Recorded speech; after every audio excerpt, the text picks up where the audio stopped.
Archbishop Ebenezer, Omokakae, Apokatombusa, Okatombusa, Onda Eroko, Anabandiani Yakanie, Tata Edinka Marayaka, Tata Wasu Eroniaka, Iodilia Mama Oyaka, Tata Hofre Papa Oyaka, Anabandiani, Umatewe Noberi, Lukate Ombuse, Yaka Yakanie, Anabandiani, Umatewe Noberi, Lukate Ombusa, Sungani Munerenganyue.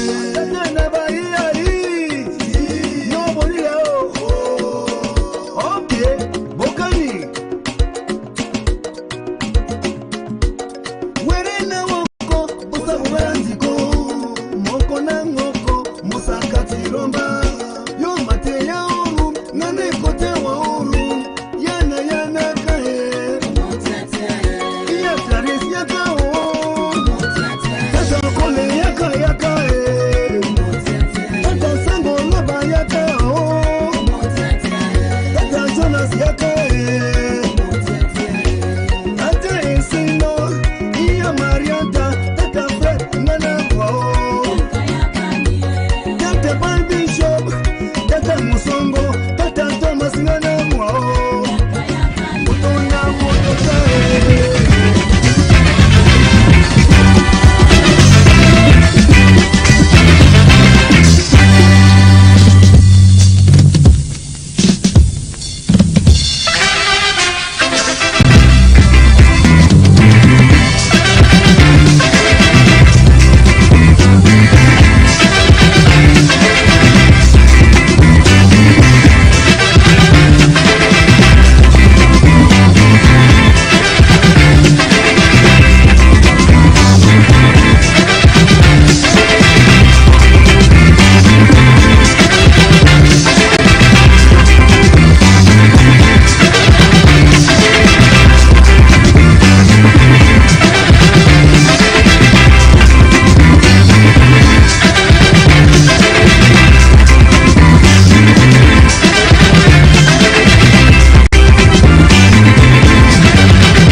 Chinese are ruling the Chinese land. Japan is ruled by Japanese. England is governed by Englishmen. America is governed by Americans. So Africa must be ruled by Africans. I wanna know the land. We must rule from Cape to Cape. Hello, ladies and gentlemen. Welcome to ABC Amber Television, live coming to you from the great state of Texas. And of course, I am your anchorman, Chris Ano. It's always a privilege to come to you with updates on the Ambazonia struggle for self-actualization. And today, I'm going to do just that. I'd like to welcome all of you who are joining, particularly from Ground Zero. And of course, all of you refugees in Nigeria, talking about Ground One.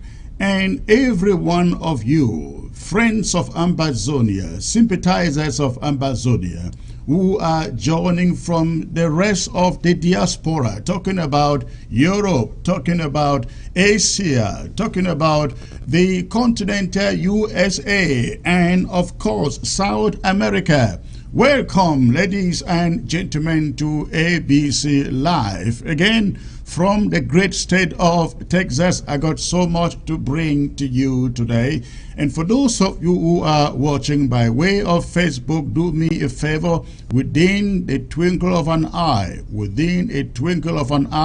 let us hit the 700 mark. Go ahead, hit your share button, for those of you again on Facebook, and of course YouTube is also live.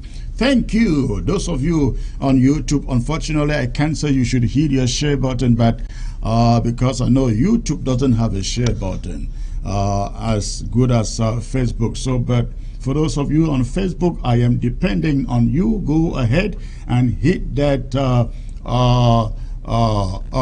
share button. I see here Peter Francis Adufa, the liberation of Ambazonia, he says, is inevitable. Inevitable. You are right, sir. Peter Francis, again, it's another person. Julius Ng. Thank you, ABC Amber TV. He writes. And I also see Abong Johnny.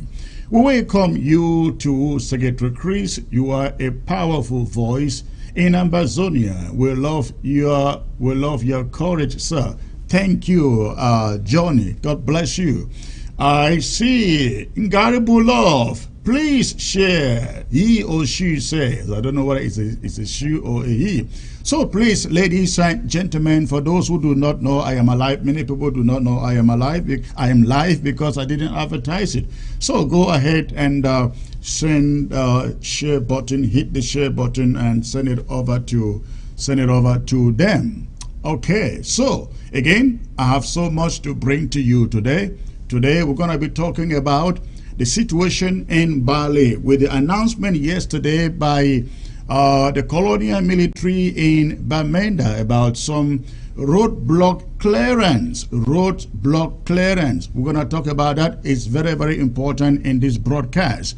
And we're also going to be talking about the meeting, the Senate meeting at UB Senate meeting that is coming up tomorrow, Friday, in Boya, of course. Going to be talking about that. We also will be talking about an attack in Bafut today launched by French Cameroon soldiers that has destabilized a camp. We understand that camp belonged to some kidnappers in a little community called Infonya inside Bafut. Going to be talking about that. Also, we'll be talking about Cho Ayaba.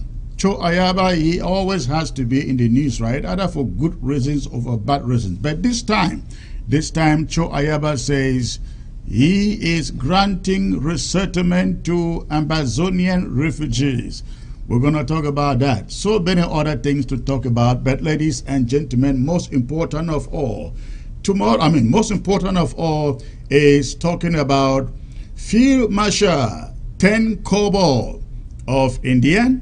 Now, you are aware, if you can see the crawler on the bottom of your screen, all routes for Ambazonia this weekend, precisely on Sunday, they lead to Indian County Drive. Going to be talking about that, and I will be joined by the chairman and a team and others from Indian County. But again, I got some very, very, very hectic things to discuss here. And of course, Paul Biya is not dead, but Mr. John Fruit should know that by now, Bia is not dead. But again, it's not a subject of discussion here. But this is important. I say this because I see many people out there saying, what has Paul Bia, whether he's dead or alive, got to do with us? He got so much. His being dead or alive got so much to do with what we are trying to do. We are fighting for in Amazonia. So, hey, do not say, why do you even talk about him? Please, let's not be naive. He has so much. We are here today. We are fighting a war that he solely declared on us. And you say that we shouldn't talk about him? No, we have to talk about him. If talking about him will make him to die, let it be. So, please go ahead now. Hit your share button. Tio Asabo. I'm here live. Wonderful. Suzanne Lynch. I see you, ma'am, watching. I see also Alambi Muma. Let me see those who are joining and give some of you heads up. It's been a while that I didn't do this. Let's see who is joining. Go ahead, ladies and gentlemen. Quickly hit your share button before I come to you with the presentation. Before I come to you with the presentation, we need to rally up the troops here on Facebook. So if you are just joining, go ahead, hit your share button. Hit your share button. But in the meantime, let me send out some salutations to those of you who are joining the broadcast. All right. Okay, I see the numbers are jumping right now. Over 300. Please hit that share button so I can come to you with this presentation, ladies and gentlemen. Ernestino Jr., watching from Bowie County, Ground Zero, precisely. Wonderful. Thank you, sir. Grace Azanu. Hello, Sector Chris. Great to be with you today. Wonderful. Thank you, Grace. Ofon Uze, the anchor man. The struggle continues ahead. Absolutely. Thank you, ma'am. I also see Amazonia, Southern Cameroon is watching. Wonderful. Wise land. Great to see you. Thank you, sir. Indinkam Anumbong. All right. Hi, bro. Chris, you're right. Please hit your share button. Hit your share button. If you are joining, go ahead, hit your share button. Let us quickly, in the next 3 minutes, make it 700 people right here on Facebook. Okay? we got very, very interesting subjects to discuss here, updates to bring to you. So go ahead and hit your share button. Sammy Brown, I see you. Wenji Ndokong, thanks for joining. Chang NS Lovi, good evening, sir. How are you doing? Excellent, sir. Thank you. Peter Francis, I'm proud to be an Amazonian. Many people out there, especially on Ground Zero, are really proud to be Amazonians, of course, including myself too. Peter Francis, okay, I've mentioned that. Okay, I've seen all of this. Destiny, new country, watching, she says, from Dallas, Texas. Okay. Valex FC, I see you. I also see Tayi Zebulon. Good evening, Pa Chris. All right, thank you, sir. John Akong. Hello, Secretary Chris. Greetings to you, sir. Watching from Victoria. Thank you for getting the name right, sir. God bless. Thompson Titang, watching from USA. Ping An, I say, I'm watching, Secretary Chris. Thank you. Nkome, Sonne Emmanuel, hi, our able Secretary Chris, watching from Ground Zero. Wonderful. I see also Franco Bulu Kaba, I say, Afghan black leg, running. Okay, yeah, you're right. From that plane, right? Very soon the black legs in La Republic, they won't even find a plane to run. They will run with motorbikes and Okadas. Okay, Ernestino Jr., to you, last man standing. All water, now water, he says. Ochiba Achundo, in 2005, Bia said he will die in 2022. Okay, let's hope that he has until next year to die. Uh, okay, Mombasa, B. Avero. Greetings to you, sir. It's Mombasa from K-Town. Thank you, Mombasa. God bless you, sir. Into Francis, I'm watching from UAE, United Arab Emirates, sir. He says, wonderful. Thank you, sir. NTB. We love you, the anchor man. We must be free. We definitely will be so by God's grace. Okay, Hyson Kimby. Good evening, our best communicator. Watching from Cambridge, United Kingdom. Thank you, sir. Ladies and gentlemen, please, I am looking up to you to go ahead and populate these social media platforms so that I can bring you this presentation. I can bring you this presentation. So please, go ahead, hit that share button. Ladies and gentlemen, go ahead, hit that share button. And why you do that,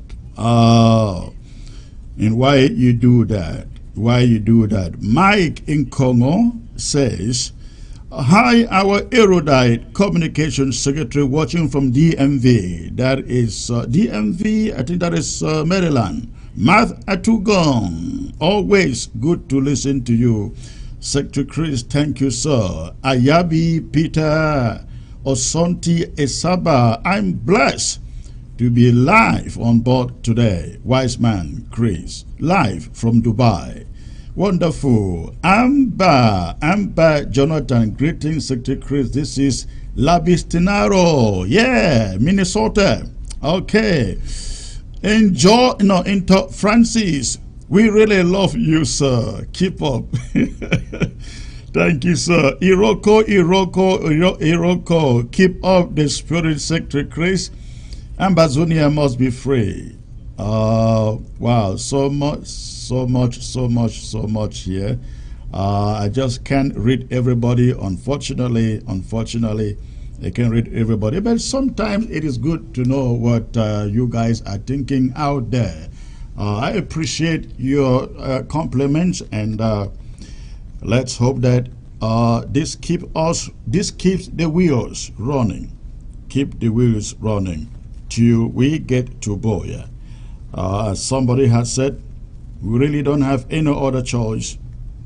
We really don't have any other choice but to keep the wheels of the struggle running and running and running till we get to Boya. Now, ladies and gentlemen, while you go ahead and hit your share button, let me come to you with the subjects of the day, the issues of the day. And let me come to you with this piece of information that I came across out there from the activist Cho Ayaba. The activist Cho Ayaba. Now, you all know Cho Ayaba operates what he calls AGOFC, and of course he also calls himself the commander-in-chief of the ADF. Now, they do not want you to believe, they even believe in the idea of a government. But his titles tell you exactly what their little caricature of AGOFC looks like. Of course, they call it a government. It's a government, but they don't want anybody to believe that they even think about a government, because to them, the interim government should not be there, was never supposed to be there. But they run a government. I remember sitting in South Africa, a hotel in South Africa. I think that was 2018. It was 2018, I believe, sitting in a hotel room in South Africa talking to Sisiko and telling Sisiko to please get Ayaba into the interim government. Let Ayaba manage the military affairs of the interim government. And Sisiko said to me, listen, Chris, I have done everything to bring him on, and he will not. And Sisiko said to me, but if you insist, he is your friend. Talk to him. Talk to him. And I picked up my phone and called Cho Ayaba, and I said, listen, I really think that you should consider this position, get into the interim government and run the military department of the interim government. The response that I got from Cho Ayaba in that conversation was, I am not going to be part of that thing. And let me assure you, if Sisiko should dare create a government, I give you within 24 hours, we are going to form our own government. And they went ahead and formed a GovC. But they don't want you to believe they have a government. They call him the commander-in-chief. Commander, you don't have a government, you're a commander-in-chief. Over what? So, ladies and gentlemen, but I'm saying this to go to a piece of narrative that I saw out there from Cho Ayaba. Now, this is what Cho Ayaba, ladies and gentlemen, this is what Cho Ayaba puts out there. This is it. Now, Cho Ayaba wrote, ladies and gentlemen, after a careful assessment of the situation,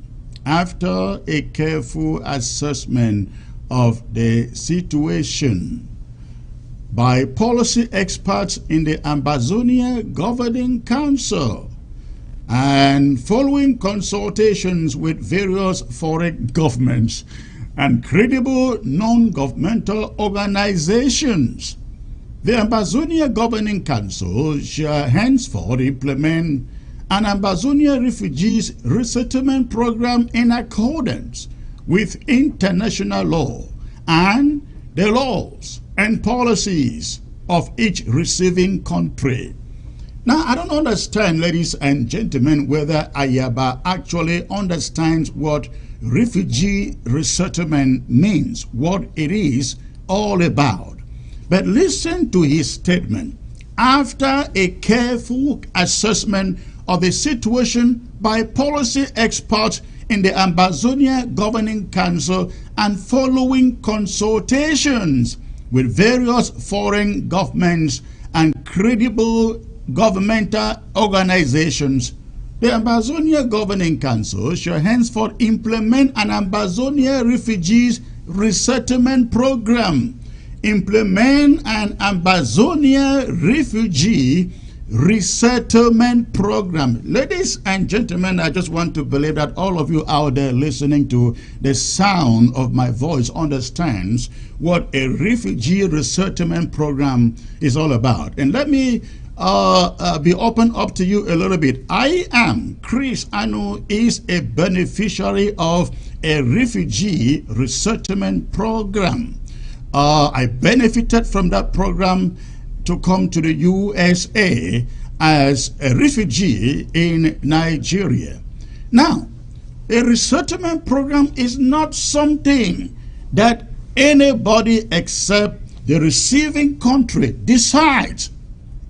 I want you guys to understand the kind of the con personality that this gentleman, Cho Ayaba, is.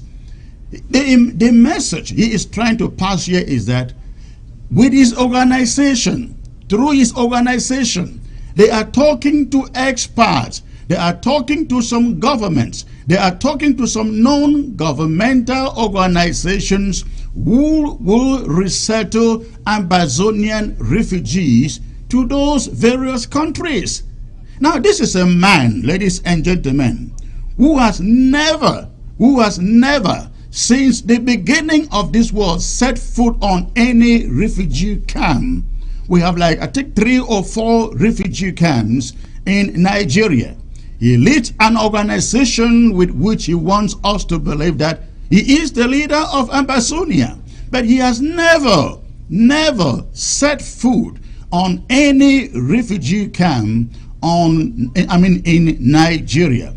But he wants you to believe he has just spoken to some governments, to some international organizations. He has just spoken to groups that will help his government, AGOVC, resettle Ambazonian refugees out of Nigeria, and he himself, Cho Ayaba, has never as much as set foot on Nigeria, talk less, ladies and gentlemen, of sending a bottle of water to any of those refugee camps. Never. If he has done it, maybe they can show us the photographs. If he has done it, let him show us the images, the footages coming from that exercise. We have seen again and again and again, and I don't need to present those images here because they have been here on ABC again and again and again. We have seen the efforts of the Department of Health and Social Services on ground one in these refugee camps. We've seen the amount of food, even those in jail. We've seen them raise funds to send food to refugee camps in Nigeria. But Cho Ayaba, the con man that he is, wants us to believe that even when he has not as much as sent them a piece of bread, he is working on resettling them to countries in Europe. And this is the kind of propaganda that this man has been running for on the social media for the past 4 years and counting. He wants us to believe he's engaged in the same struggle with all of us. He wants us to believe he controls 80%, ladies and gentlemen, of ground zero. But ask him where and when they conquered the 80% that they control. He won't tell you. Now, which is the remaining 20%? He won't tell you. So, ladies and gentlemen, I am speaking to our refugees in Nigeria. Do not take the words of this man for anything. They are empty. They are propaganda, good for nothing. I would take him seriously the moment he starts by bringing food to the refugee camp, bringing food or sending food to the refugee camps. Resettlement is not done the way Cho Ayaba wants you to believe. For resettlement to take place, a country must indicate interest. A country must indicate interest. And let me also tell you, a country does not resettle war victims. Listen to me carefully. No country resettle war victims except in special cases like you're looking at Afghanistan, where some Afghans were working for the U.S. government and the U.S. is compelled to rescue them. But when you have a situation where refugees are living in camps, no country resettles war refugees. The kind of refugees that countries in Europe and the USA would love to resettle, they are politically persecuted refugees. People who cannot go back to their country because of maybe some political problem or the other. Not those running from war. It doesn't happen. So Ayaba probably thinks that we're too dull to understand how the system operates. So please do not be fooled by what Cho Ayaba is putting out there. Again, as usual, he is doing what he knows how to do best. After careful assessment of the situation, which situation? By policy experts. What policy experts? In the Ambazonia Governing Council and following consultation with various foreign governments. Ayaba has no foreign government, ladies and gentlemen. None. If he has one that he's talking to, let him tell us or show us.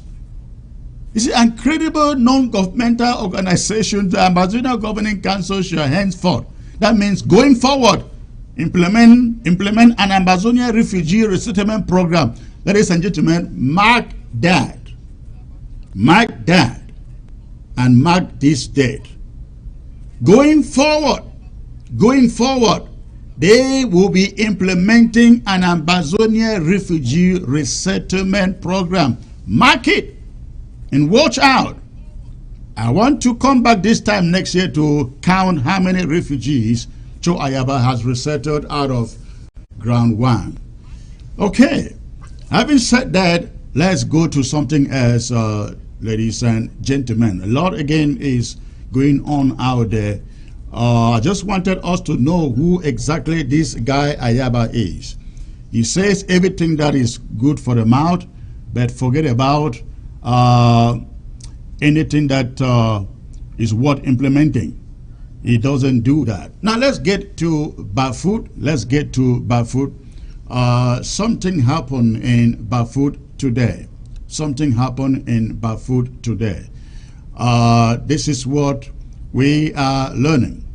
We are learning that La Republic Army invaded a little community in Bafut called Infonya. A little community in Bafut that is called Infonya. They raided a camp in that community, and they were able to pick up a number of so-called Amber boys. Now these are not, again, they are not Amber fighters. They are the kidnappers that we have heard again and again of in that place. Kidnappers we have heard of again and again in a village in Bafut called Infonya. Now the images that you find on your screen, they are images coming from that mission carried out by the occupying French Cameroon terrorist soldiers. They invaded that camp.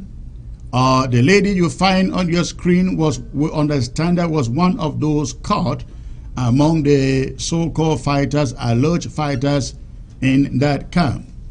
Now, the news media is reporting what took place there as an invasion of a kidnappers camp. An invasion of a kidnappers camp inside Bafut. I have consulted, ladies and gentlemen, with the Bafut LGA leadership, and they have disclaimed any knowledge of any camp belonging to the LGA in that locality called Infonya in Bafut. In other words, they have distanced themselves from that camp. That is to say that the people, so-called Amber fighters, caught up by French Cameroon occupying forces in that camp, were some of the kidnappers who have made people's lives in Nquen, in Mankon, in Bafut very, very miserable. This interim government will never stand behind such rook fighters, such crooks. Then I wouldn't call them fighters. They are kidnappers, they are killers, highway robbers, and we are glad that La Republic is helping us in this case to get rid of them. Yes, we are really, really glad. We thank French Cameroon forces for helping us to get rid of that camp in Bafut that has made the lives of Ambazonians in Nquen, in Mankon, in Bafut, in Tarekon, all this area very, very miserable.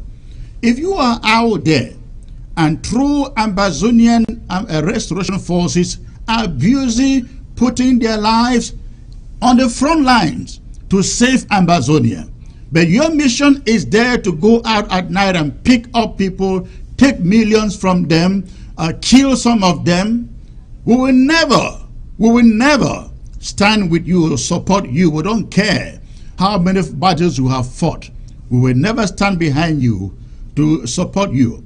And so I will say here, we are excited. We are very, very excited that that camp in Infonia in Bafut has been gotten rid of.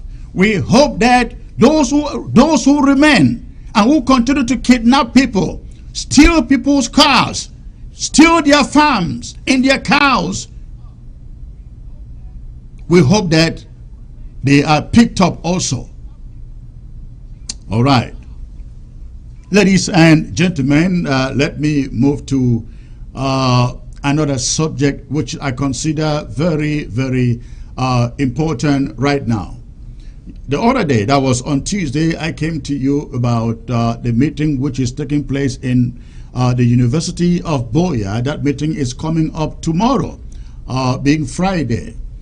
UB Senate, the University of Boya Senate, will be meeting to discuss on the fate of this petition from elites of Ikonolinga to have a UB annex, University of Boya annex, in their community. The Vice Chancellor of the University of Boya issued a statement early in the week inviting members of UB Senate to assemble tomorrow, Friday, to discuss, deliberate on this appeal from Ikonolinga. This is what we know.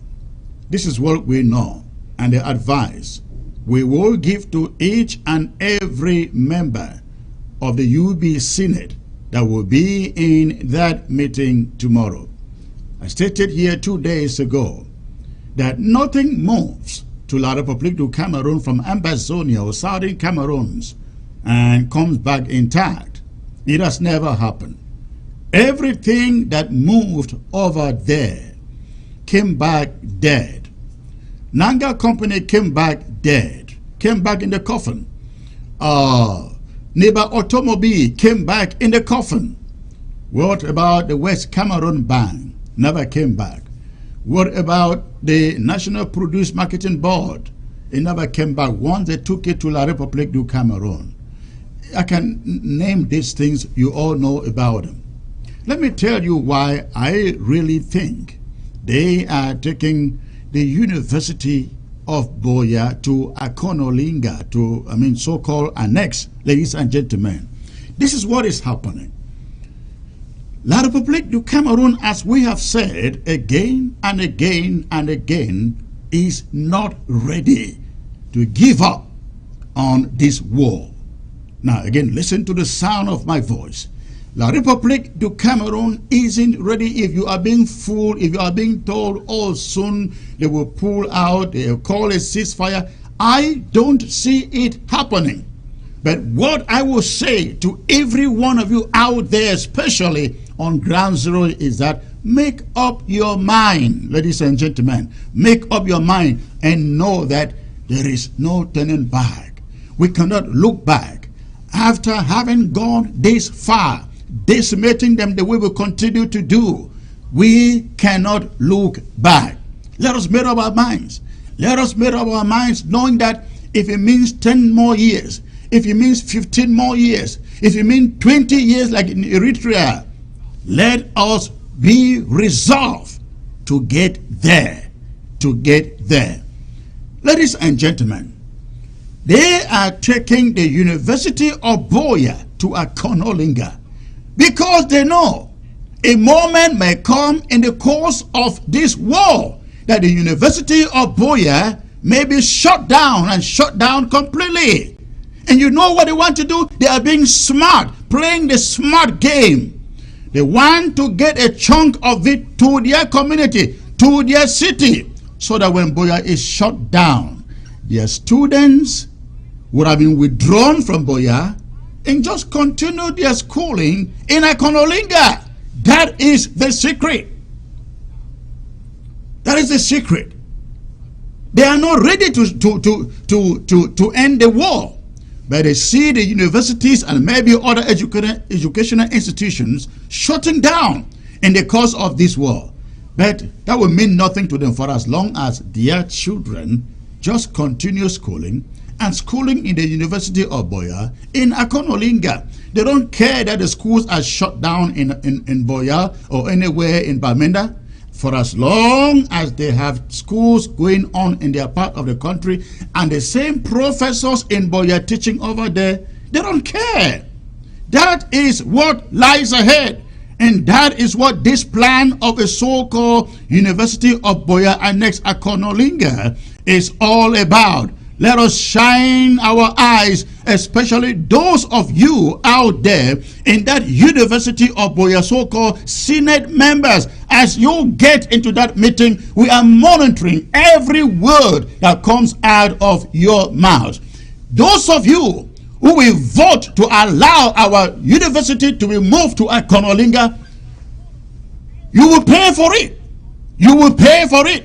University of Boya was fought and paid for with the blood of our own children and some of our parents. And you cannot, after maybe 20 years or so, yes, send it over to Yaoundé and you think it will come back intact. And by the way, the Commonwealth forms an integral part of the funding that comes to the University of Boya. Very soon, the funding from the Commonwealth will be going to Akonolinga. Ladies and gentlemen, let us open our eyes. The funding coming from the Commonwealth, after all, they will tell you, is Cameroon. Cameroon is a member of the Commonwealth, you see. That's what they will tell you. So please, again, let us open our eyes about this University of Boya thing. It is a takeover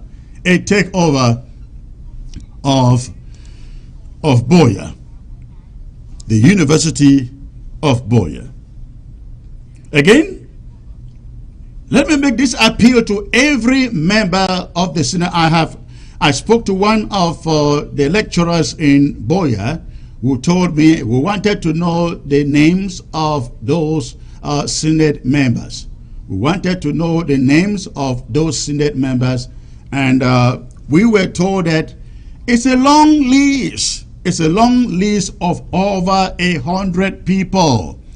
But ladies and gentlemen, don't be worried. Images will come out from that Senate meeting. Images will come out from that Senate meeting. And if they should vote to approve a University of Boya Annex in Akonolinga, we will know who exactly voted, because we will know who exactly was inside. Any positive result for an annex in Akonolinga, and you are inside that building, in that meeting, don't tell us you didn't vote for it. If a positive vote should come out, we will get all of you. All right. Ladies and gentlemen, let me move now to a very important subject of the day, talking about the ban in Bali. Yesterday, we got news coming from the Cameroon's military in the northern zone, to the effect that they have cleared all the roadblocks that hindered movement between Bamenda, Bali, and Batibo to Banfe. And they were appealing for every road user to feel free, go out, use the roads. The roads are open, they said. Ladies and gentlemen, I come here today purposefully to let you know, if you are on ground zero, precisely in Mezam, that is Bamenda, Tubah, Bali, Batibo, that is in Momo now. The road between Bamenda and Batibo is not passable for any four-legged vehicle. Anything that has four legs or four wheels, that road isn't open for any of your vehicles. There may not be any roadblocks. They may have been removed for real. But listen, The restoration fighters have not been removed. The restoration fighters are still there. We are asking La République du Cameroon colonial forces, occupational forces in Bali, if you want people to ply that road, on the ban on Okada riders, on motorcycle riders on that road. The ban on vehicles was meant to be solidarity for those, for those Okada riders. And if you think that you can go on television, on the radio, and make a press statement stating that you have unblocked the physical blocks, you just waste your time. We are appealing to everybody within Bamenda and Batibo. If you have a car, a vehicle, including military vehicles, you do not want to risk your life, please stay away from that road. The order was a 3-month ban. A 3-month ban. We are only banning the vehicles. Okada, motorbikes, they are free to carry on with their business for as long as French Cameroon forces will not go after them. Okada riders, again, you are free to go about your business for as long as French Cameroon terrorist soldiers won't come after you. So, but that is the only exception. That is the only exception. Vehicles are not allowed to ply Bamenda, Bali, Batibo. You try that and your vehicle is confiscated, is destroyed. I know what it takes to own a car or a vehicle in that country. You hear this and you say, let me go and try, because the military said it will not happen, said nobody will do anything. You do that, you will have yourself, solely yourself, and nobody else to blame.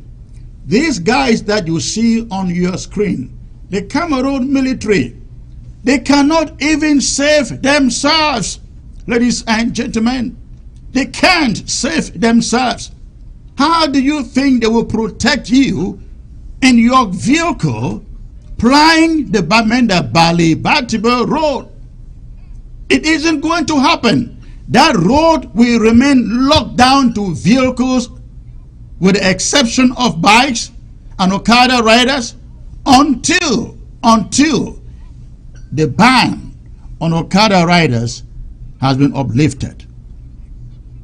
That is the decision that has been taken by both the Bali local government and the Mezam local government.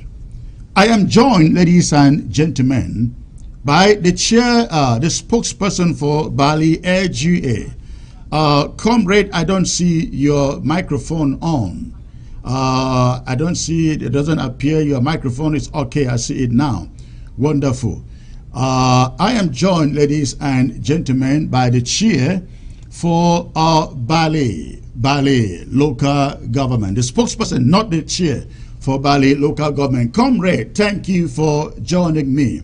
There has been some deliberations within Bali local government recently, and Mezam County in general. You listened to the statement coming from the Cameroon military yesterday, talking about unblocking all the barriers that were between Bamenda Bali Road, and they are asking the population to get back to the road. What are you hearing? What have you heard from Ground Zero today after that announcement yesterday? Tell us. Thank you very much, Secretary. Please, and it just makes me to laugh, because fact to be said is that the roads were not blocked. There were no barriers on the road. We could see other media outlets reporting people moving around on trucks, carrying things up and down. There was no roadblock. It was just in retaliation to what La République said, that they had blocked motorbikes from moving around in Bali, that the Bali Restoration Forces under the Bali LGM give a counter offer to this order by saying that if you are going to block our bikes from moving in Bali, which is what our parents, our farmers, our day-to-day people in Bali, they used to transport the sick, the helpless, the children to go to school. If you are going to stop that, we give a verbal order. If you block that, we are going to say a contrary, that if you block that, we are going to counteract that by saying that no four-wheel vehicle moves in Bali. We did not have to waste our time to go and put things on the road for that order to be respected. That order came out from the Bali Restoration Forces under the leadership of our LGA and was respected. So saying that they went and they unblocked the road, it's just a laughable thing. But that speaks louder than words. That order was So given there were by our actually restoration forces no and it roadblocks. was respected. There were no roadblocks. The roads were empty. They were movable roads. But once our restoration forces, under the leadership of our LGA and under the leadership of this interim government, when that order came out, nobody would even think of daring to enter the road. They came to Bali and said they were unblocking roads. They fired on the streets. They shot. They fired bullets up and down. We have seen it in other medias, but nobody Yeah, moved. I think we Until heard now, as we speak, the audios coming from until Bali. now, as we speak, yes, until now, as we speak, there's no roadblock, but nobody would dare to plow that road because once our restoration forces under the LGA of Bali makes a statement, everybody succumbs to it. Period. Okay. Now, how about Tubah? Mezam County had a meeting in which they tried to make sure that they locked down between in Mezam as a whole. Tell us what you know about the Mezam ban.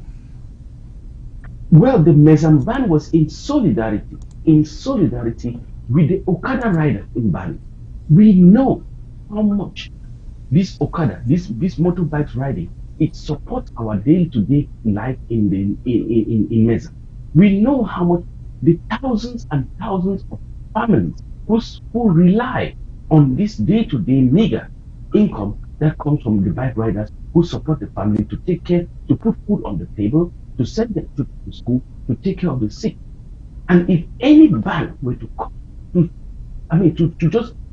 to rent people, helpless, moneyless, penniless, it was a move that Mezam had to come into play to say that if you want to crumble the basic source of income of our people, we are going to crumble your own too. So Mezam came in solidarity to support the Okada riders in Bali that we are not going to leave you alone. We are going to support. If this La Republic government is going to come and stop you from getting your daily bread, we will stop them also from getting their own daily bread. We know the number of controls that exist between Mampe and to get to Bamenda. How much money these people are getting from drivers in millions, in tons and tons of millions every month from drivers and people who are flooring that road. We say if you're going to stop the people in Bali, if you're going to stop the people in Bali from getting their daily bread, we will stop their own daily bread too. If you're going to stop the mega sum, if it's going to be 10,000, 20,000, we will stop hundreds of your million also. And that ban has been respected and it is still in place. Anybody who thinks contrary from whatever general they call his name came on the air and said, it's just a waste of, it's a laughable man. Now, what are the people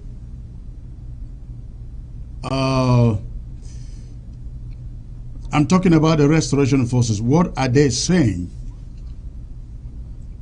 Well, the restoration forces in Bali are constituted under the government under the interim government and under the LG, and we work in accordance with our peace plan.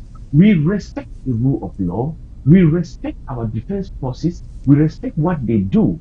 So what the restoration forces in Bali are saying is that they're just laughing because when they heard the news that barricades have been removed on the road and the road is movable, they were just laughing like, hey, who even blocked the road? Who put barricades on the road? Because they didn't do that. They just gave an order and it was respected. So it's just like, wow, the Republic will just sit in the blink of an eye, just come and shoot bullets in the air, bring drones to frighten the local population in Bali, and the next day they go on the media and say, oh no, we cleared the road and now it is movable. Talk to one person, a single soul in Bali, who will tell you that that road is movable. Then you call me a dude. So where did they remove these roadblocks that they want the public to believe they went out and they took out the roadblocks? Comrade Chris, you have seen for the past 4 or 5 years in this revolution, when they go out on the street to clear the road, to fix bridges, they have the media in their eyes. They have CRTV propagating the street and they are recording. Would show me a single image that has been on the air to say that there's a roadblock in Bali. Right, there is none. Okay, so that goes to say. In fact, talking about that, on the ground. Talking about that, you look at these images. These are the images coming from, as I understand, from Infonya in Bafut, when they invaded this kidnappers camp. They have the images. We can see them. But the images of them taking out these roadblocks, they don't exist. Then that answers my question. I don't have to say anything. That says it all. So tell me, what is the spirit within our fighters in Bali? Because I know they have gone through a lot of confrontation within the last 1 month. What is the spirit within them now? Well, as you know, Bali, the people of Bali, the restoration forces in Bali, they are so defiant, they are so steadfast to this revolution. And they are even saying that the journey, this fight, is almost at this closing line. We are about finishing it. Because the Bali restoration forces, as you would know, that they took a military barracks that was in a primary school just in Tanfogan, opposite the main market. They took out the military barracks that was there. That this colonial forces closed a primary school, for goodness sake, Comrade Chris. They closed a primary school and opened their barracks in Tanfogan in Bali. The restoration forces were able to take this. They put that place on They closed a primary school and set up their barrack in there. Yes, they closed the primary school and set up their barrack directly opposite the main market in Bali. That was the GS Bali town. The restoration forces, in their own way, under the leadership of the Bali LGA, was able to make a tactical team to burn down that place, and they went packing. They went packing and they left. So the restoration forces in Bali are more than what I can say resolute towards kicking out this colonial forces out of Bali. In this regard, we are calling on every LG within MESA to follow suit with what Bali is doing, and we very much appreciate and thank them for the solidarity move in this fight that they have taken, that if they are not going to be motorbikes running in Bali, the whole of MESA, there would be no vehicle or foot inside MESA. Tell me, how has this affected the local population in Bali and the surrounding towns or cities like Bamenda, Guzang, where a lot of traffic passes through? Okay, to say the least, I will start with Bali Market. Last week on Monday, which was Guzang, the whole place was shut down. And when it was Bali Market Day, what did the Latin Republic tell us for they came? They do. What did they do? They came to Bali when the locals were having their local markets on foot. They did not use motorbikes. They did not use vehicles. They had their market, the Bali Market Day, which is normally called the Jipo in Bali. They came there. They terrorized the community in the market. They seized things. They gathered food and whatever you call it. They took it with them.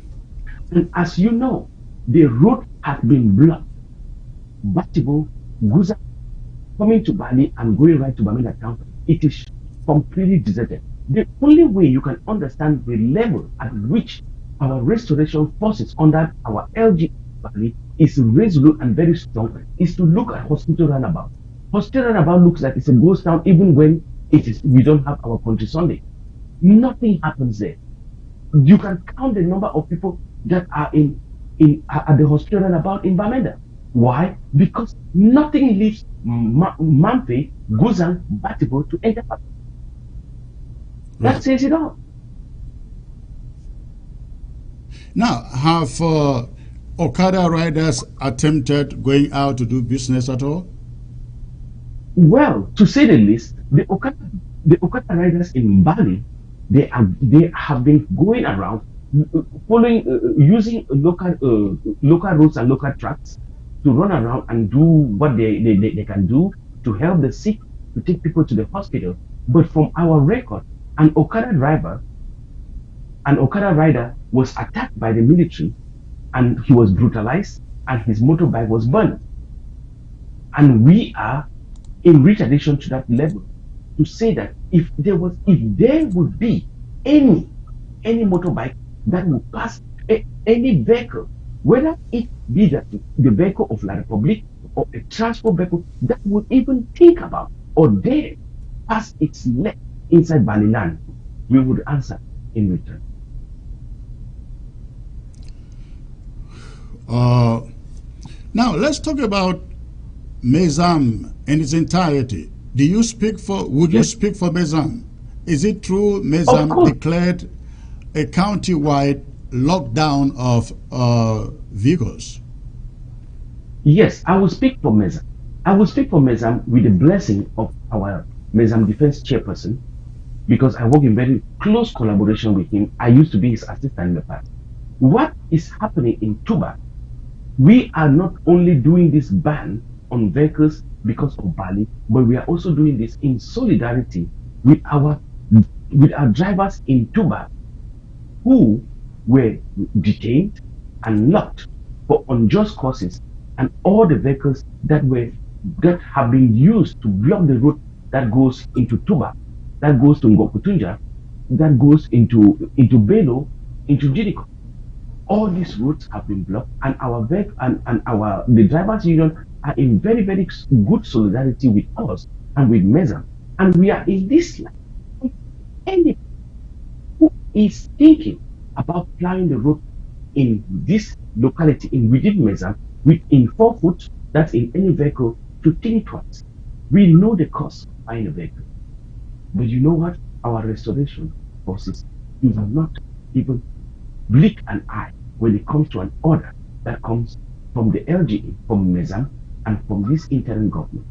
Anything that will dare its neck on the road will be dealt with according to the law of the land, the law of the Amazonian people, the law of the people. The voice of the people will be respected. The voice of the people says it this, and let me state it categorically clear. In Mezam, as we speak and where we stand right now, any 4 foot that will flow within Mezam locality is persona non grata. You are doing this in your own risk, at your own risk, and anything that happens to you, you have yourself to blame. We are standing with our brothers in Tubah for what is happening in Tubah, and with our brothers, our Okada drivers in Bali, with what is going on with them. If this government thinks that they can crumble the local communities from getting their daily bread and supporting their people, we will tell them that you want to crumble, we will crumble even further. Any vehicle that will floor any road right now will have their self to blame. Now, people will be questioning the capability of Mezam to enforce that, owing to the fact that certain places in Bamenda, for example, ghost towns have not been enforced. Take Nkwen. When you say Nkwen, Santa. Yes. When you say ghost town has not been reinforced, we are doing our maximum best to reinstate, to make sure that ghost towns are respected. And we have resistance. We are not people who are out of context, who do not face the reality. We face the reality. There are some recalcitrant fellows who would go out of the box. And again, you know the playbook of attacking people. They will hire people to open bars, to open restaurants, to open businesses in a republic. You know what happened in Mezam when the Bamenda City Council brought buses to come and take the place of taxis or take the place of bikes in Bamenda. This is not something that is new to us. It's something that we are aware of. But we are doing our own possible best, tactical best to make sure that anybody, whatever shape or whatever form, defies this lockdown that we have called for, we will deal with them in our own way, that we do not need to come to public media and let them know what we are planning to do. We will do it in our own time. Now, the images that you find on the screen there, these images we learn coming from Nquen, precisely under Foncha Street in Bamenda. Now, you see the work of those occupying soldiers. You look at the image on your right. The guy is seated there. You see him counting money. And right next on his right is a black bag. You will see him putting his hands in there to pull out money that he has forcefully collected from road users. You see the other guy on the left. He is also taking record of their cash for the day. You can see the other guy is counting the money. This is what they are doing inside Bamenda and in all of Ambazonia, ladies and gentlemen. They are not protecting anybody.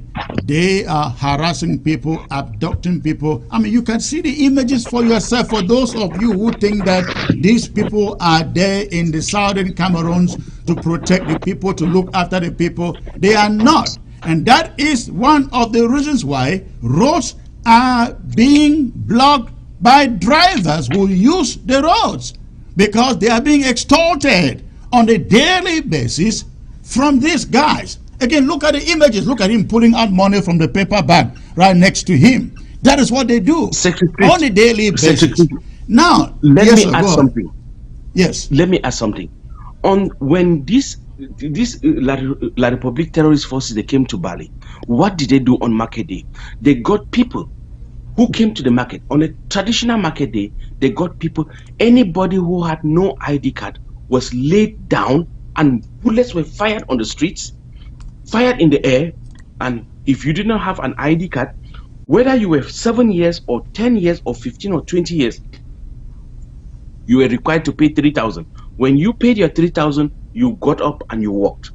Parents who heard about their children who came to the market just to come and deliver goods like firewood, like gari, like pineapple, like pawpaw, like ripe bananas, who carried in the morning. When they came, the military stopped everybody down. If you did not have an ID card, whether you were an age-bearing child of an ID card or not, you were laid down. Your parents had to go and look for 3,000. When they brought 3,000, they gave, the child picked up, and they will raise the child up to work. This is how these terrorist forces are crumbling our people.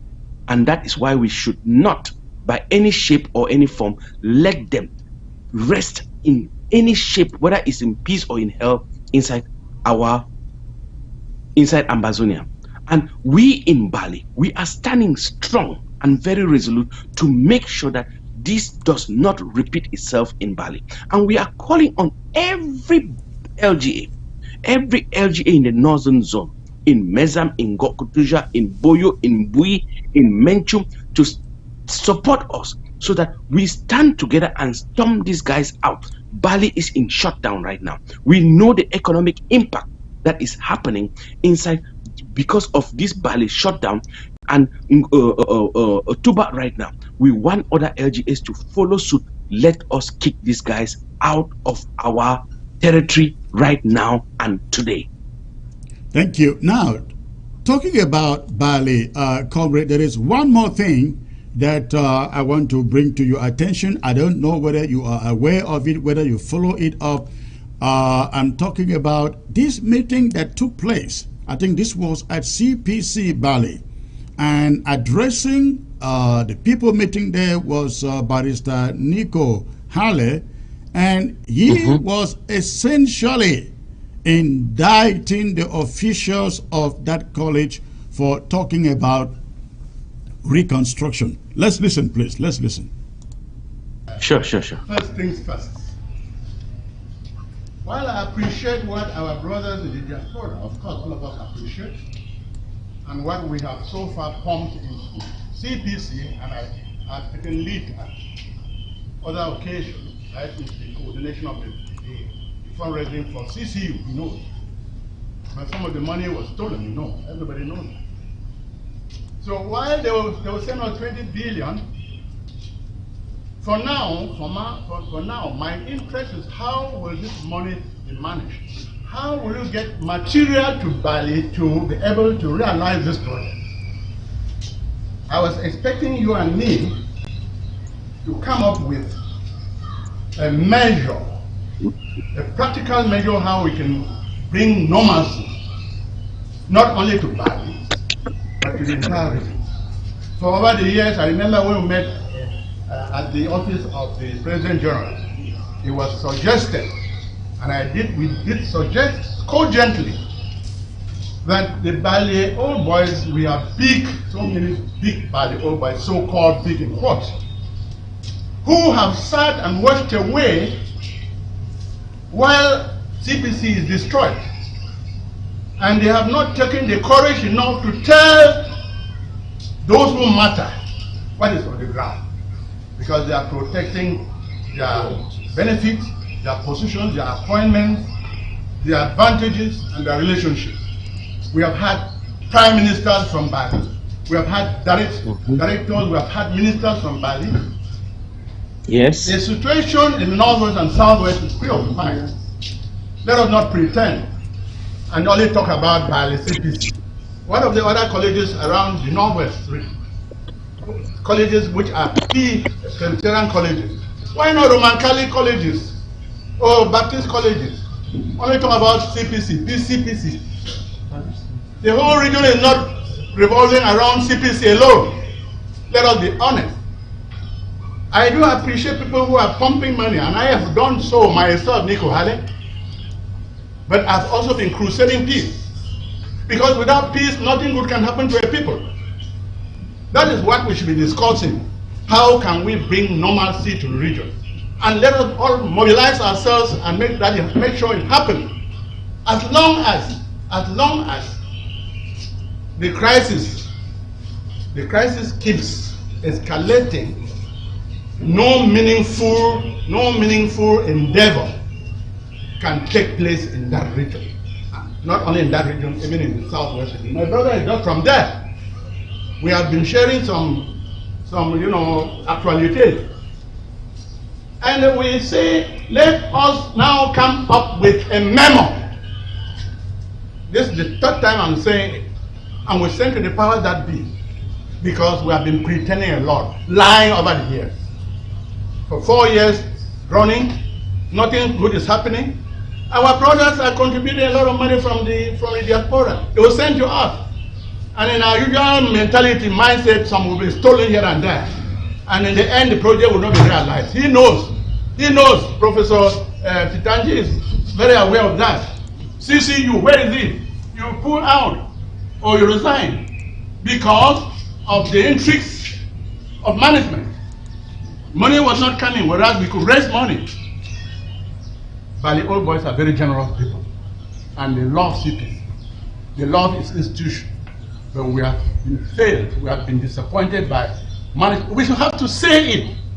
You refuse to say it because you don't want to lose your benefits or your friendship. Nico Hale will say it as it is. Let us go for peace in that place. And not only in the Northwest, in the Southwest. We are all Anglophones. We are brothers and sisters of these two regions. What have we done for 4 years running? Blah, blah, blah, blah, blah, blah, talking peace.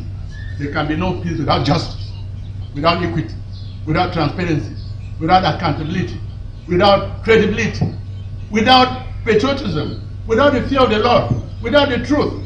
No peace exists anywhere without these core moral values. That is what we should be preaching now. And we make sure that we engage ourselves to go to the field.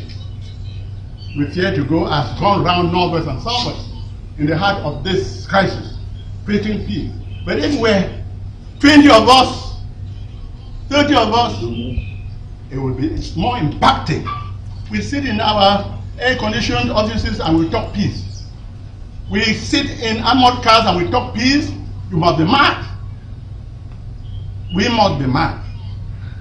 I'm saying here, and I want to repeat what I've been saying over the years, and I'll say here that we have not lived up to the expectations of the people.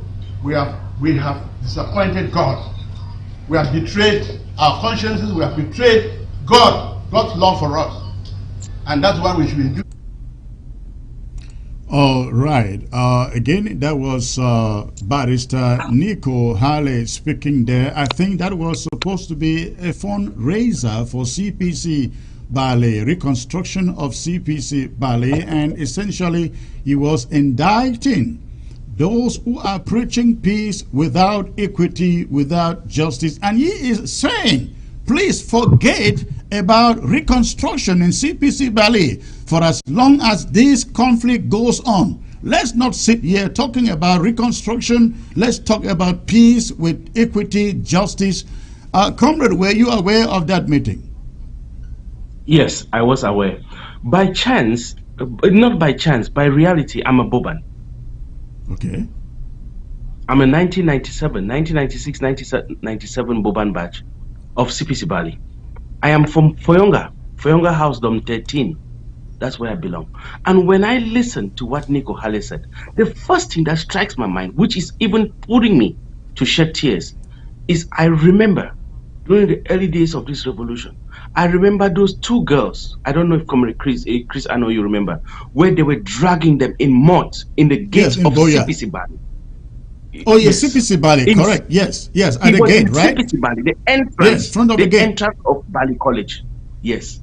And we called to justice, we called to peace, we called to the respect of law, to the share of dear humanity about this, our sisters. And if you see, and if you hear Nico Hale saying this today, he's saying it in big tears, heavy tears in his ear, in his eyes, but he can dare stand and say it. Because if you remember what our famous barrister Bobga? No, not Barrister Bobga. John Frusa? Barrister Muna. Muna okay. said, yes, Barrister Muna said, when this revolution started, he said, I'm 77 years, my days are over. If the youth do not stand up for what they believe, stand up to fight for justice, who are we? Where would we be? And you hear Barrister Hale, Nico Hale saying it today. And I'm going to add my voice to that. I'm a Boban. I'm a proud Boban. I'm a Bali boy. I'm a born and bred Bali. Not only by education, but by birth. I'm from Bali, my village. And I stand to say this. I stand to challenge anybody who thinks that the law, the order, that our restoration forces in Bali have stood fast to the fact that no vehicle, no 4-foot vehicle should plow the road of Bali. If they want to defy that order, let them go behind. If they don't know what history says, let them go behind and look at those our sisters that they were being tumbled in mud, up, back and forth, and tell me if that is what they want it to happen to themselves, to their wives or their children, and tell me if there should be a single vehicle passing on that road. And I stand today very firm and resolute, like a Boban, like a Bali child, and like an assistant defense person for Bali, to say that, you know what, I stand firm for this order, and anybody who defies that order, it means that they undermine, not me, they undermine the desire of the people of Bali to be free.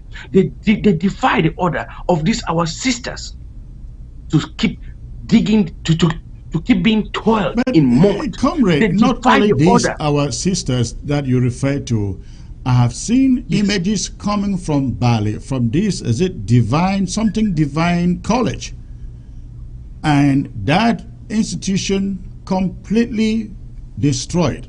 I asked him What happened here? You told me the military did it. Now you are talking about a primary school that the military took over and set up their camp right next to it.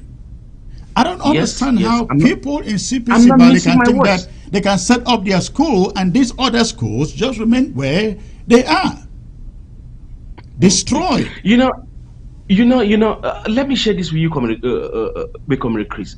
The reality of the situation is this. Everybody knows what the problem is, but the government of La Republique, they think that by coming and painting sugarcane with white color, it means they have dug a road. By painting the street stones with white color, it means that they have paved the street. These are just cosmetic solutions to a problem that they need to face reality into. The reality of the situation is there in broad daylight. It is in black and white. But you know what again? Sad to say, we know the problem, but we are so chicken little. We are so little to be able to stand up and talk for justice. We are able to stand up and talk for injustice that is happening in our community. I thank Nico Halle. He's a very proud Bob, and I'm proud of him.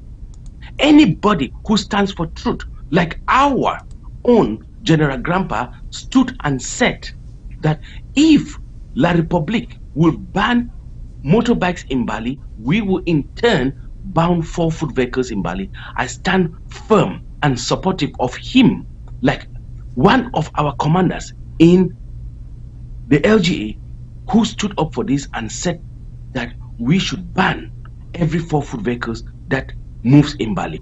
The LGA supports that, and we stand forward to say that we stand like one Bali people. We stand like one Bali LGA. We stand like one Bali Ambazonia Restoration Forces to say that we support this ban, and this ban will not be undermined by any government, whether the government of La Republique or any other person who has something to say with regards to this. Comrade Chris. Well, comrade, on behalf of this interim government, I really like to extend our appreciation not just to what Bali is doing in respect to this ban, but I think Bali has essentially made all of Mezam and Ambazonia very, very proud. Very, very proud. And if Grandpa is listening to us, I want you to know we appreciate you. We really appreciate you and your boys. Keep on doing exactly what you are doing. Do not be intimidated. And for all the people out there in Bali, please stay home with your vehicles. Don't get them out. The same thing in Tubah. Stay home with your vehicles. The military out there will not save you because they cannot save themselves. Stay home. Yes. And we are also telling the military, you get out there with those trucks, we will bring them down. We will decimate them. We have been bringing them down. We have been bringing them down. Yes. We have been bringing them down. One last thing to say. In this, okay. I want to just round up this my presentation to say that what, Comrade Chris, we know what is happening with this revolution. We call on everybody, every Bali person, every Balian, every person in Bali to support our restoration forces. We call on everybody who is not registered under our LGA to go forth and do so. We recognize the fact that before we became constituted, we did not belong to the LGA. We did not belong to the federal, under this interim government. We became constituted. Anybody who chipped in a dime in any form or any shape to support the restoration forces in Bali, that time is over. They need to fall behind the LGA because the LGA has taken control and full responsibility to support every ARF forces that is in Bali, whether be it the Buffalo, whether be it the IBW or the Cross and Dice of Bali. they belong to the LGA. Every single dime that you support the LGA will go to foster, to support these boys in ground zero in Bali, to make us all proud. And in the last token to say is this: anybody who thinks that they can enter Bali, they can come into Bali, or those who were in Bali before the LGA came to think that they control any forces in Bali, their days are out. We have constitution, we are constituted, we belong under the government of our honorable Sako Ekome, and we are following the Ambazonia peace plan. We respect the rule of engagement, the rule of law. We are in this form, in this term, saying that we are supporting all the ARF forces in Bali. We continue to support them. Anybody, any ARF force who has any problem should make sure that they contact our LGA. We are there to support them 24/7, day and night, whatever time they contact the LGA, we are there to support them in whatever shape or whatever form. All right. Thank you, comrade. We have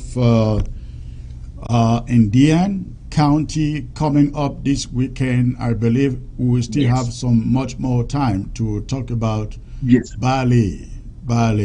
If anybody has issues with Mezam, they should drive for that county, and precisely for Bali for that reason.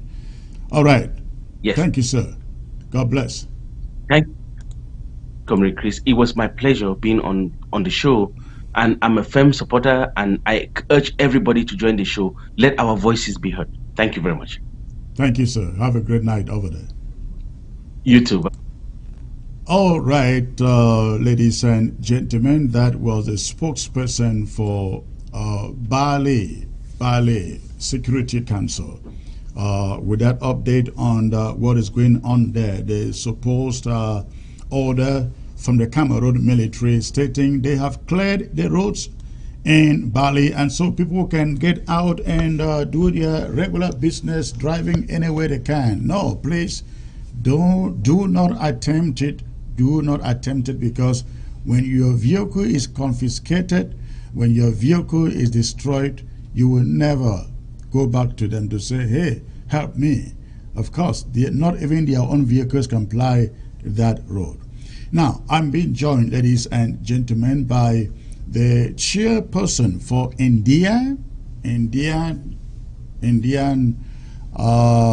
County. Now, as I kept on announcing, all the routes in Ambazonia this week, they lead to Indian County. Indian County is the home of one of our famous field marshals, Field Marshal 10 Kobo. The other day I kept on calling him 1 Kobo. I don't know why, it just escaped my mind. But I'm talking about Field Marshal 10 Kobo. The county, the draft moves to Indian County, the home of Field Marshal 10 Kobo.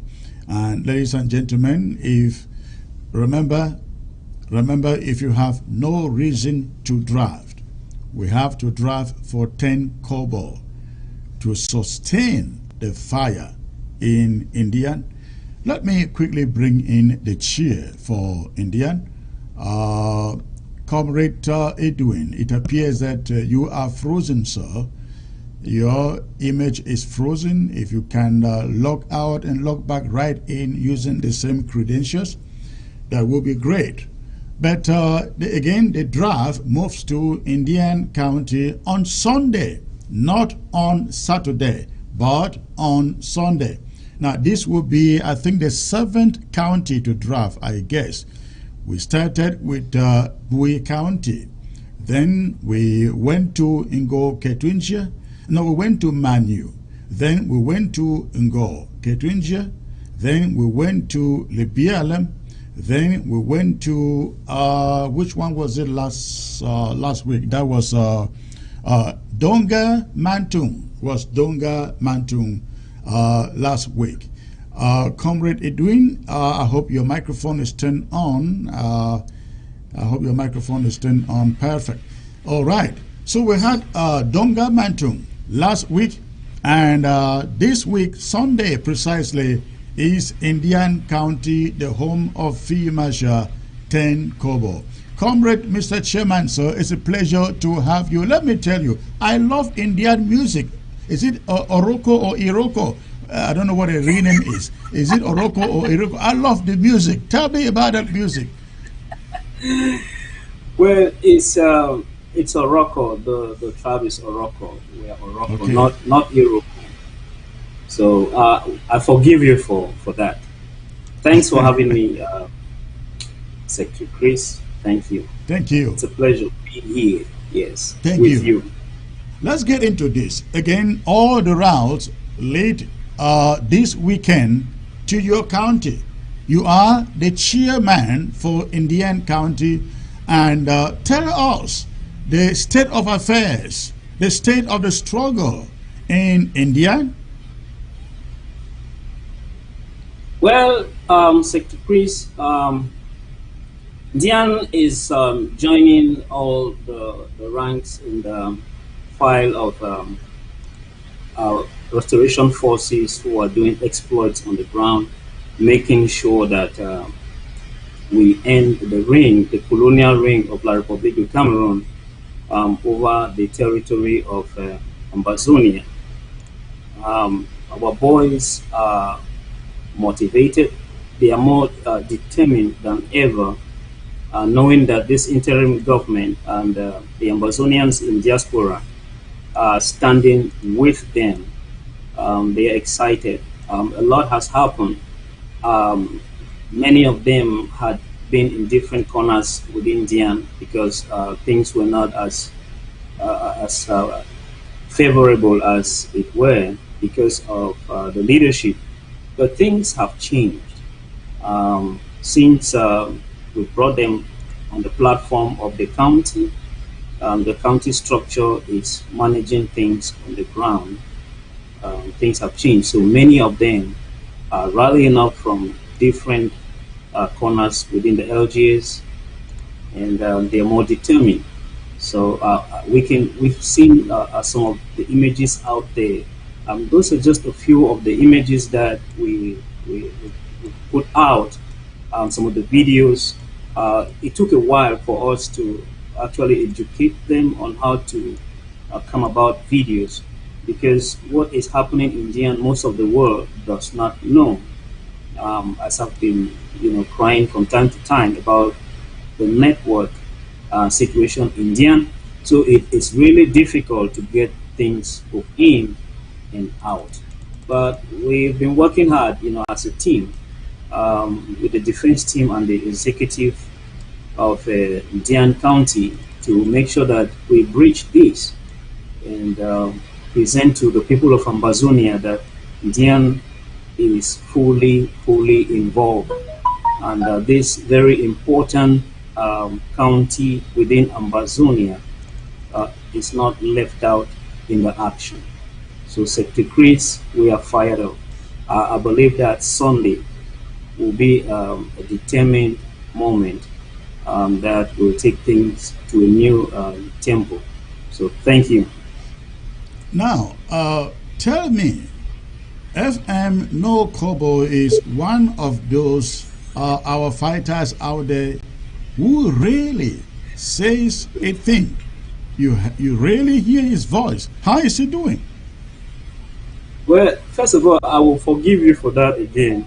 It's FM 10 Kobo. It's Field Marshal 10 Kobo. He is a young man. He is a guerrilla fighter.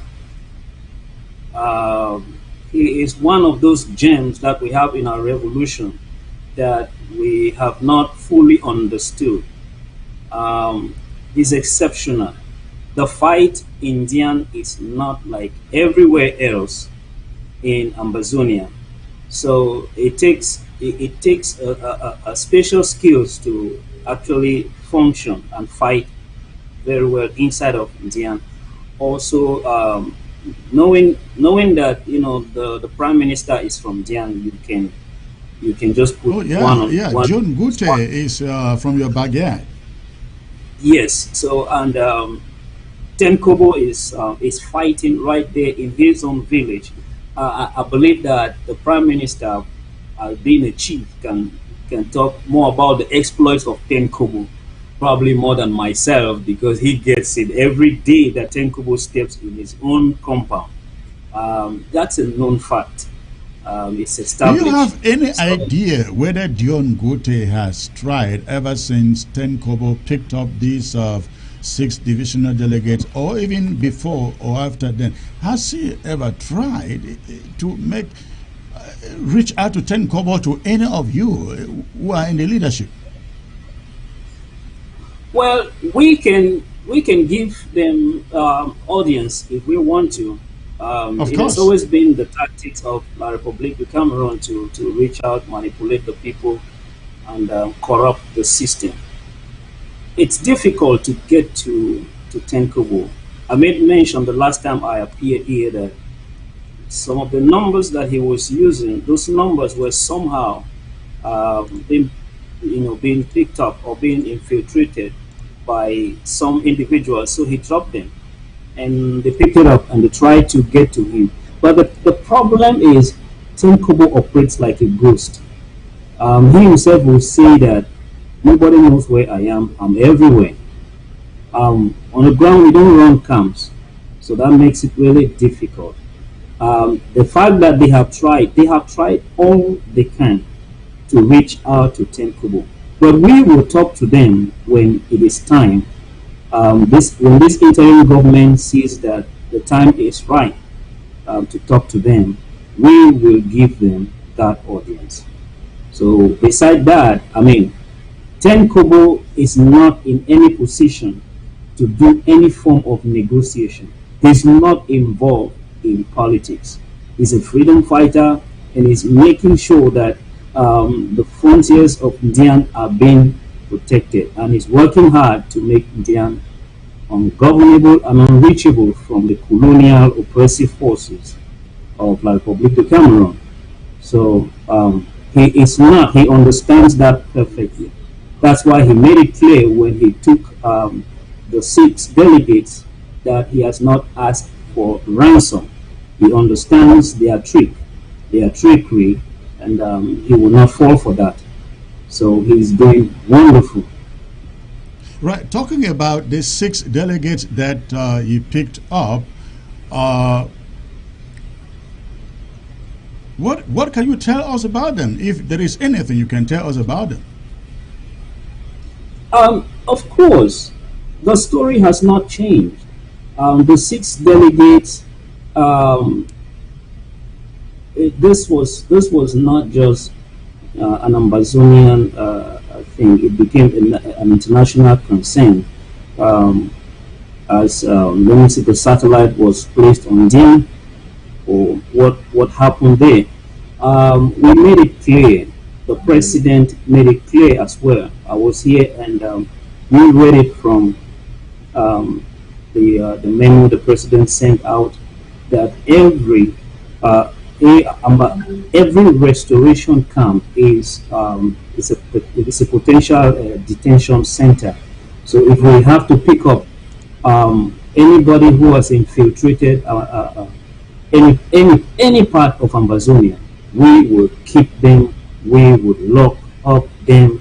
They are our prisoners, and that stands. That policy has not changed, and there is no exception given to the six delegates. Actually, there are 5 now. We saw that one of them died in crossfire when La République tried to get them. So they are still there. If anything happens to them, I believe that La République de Cameroon will tell us. Because from the last time we know, it increased the number of whether they call them bees or what, in the jungles of Indian, trying to see if they could be able to rescue.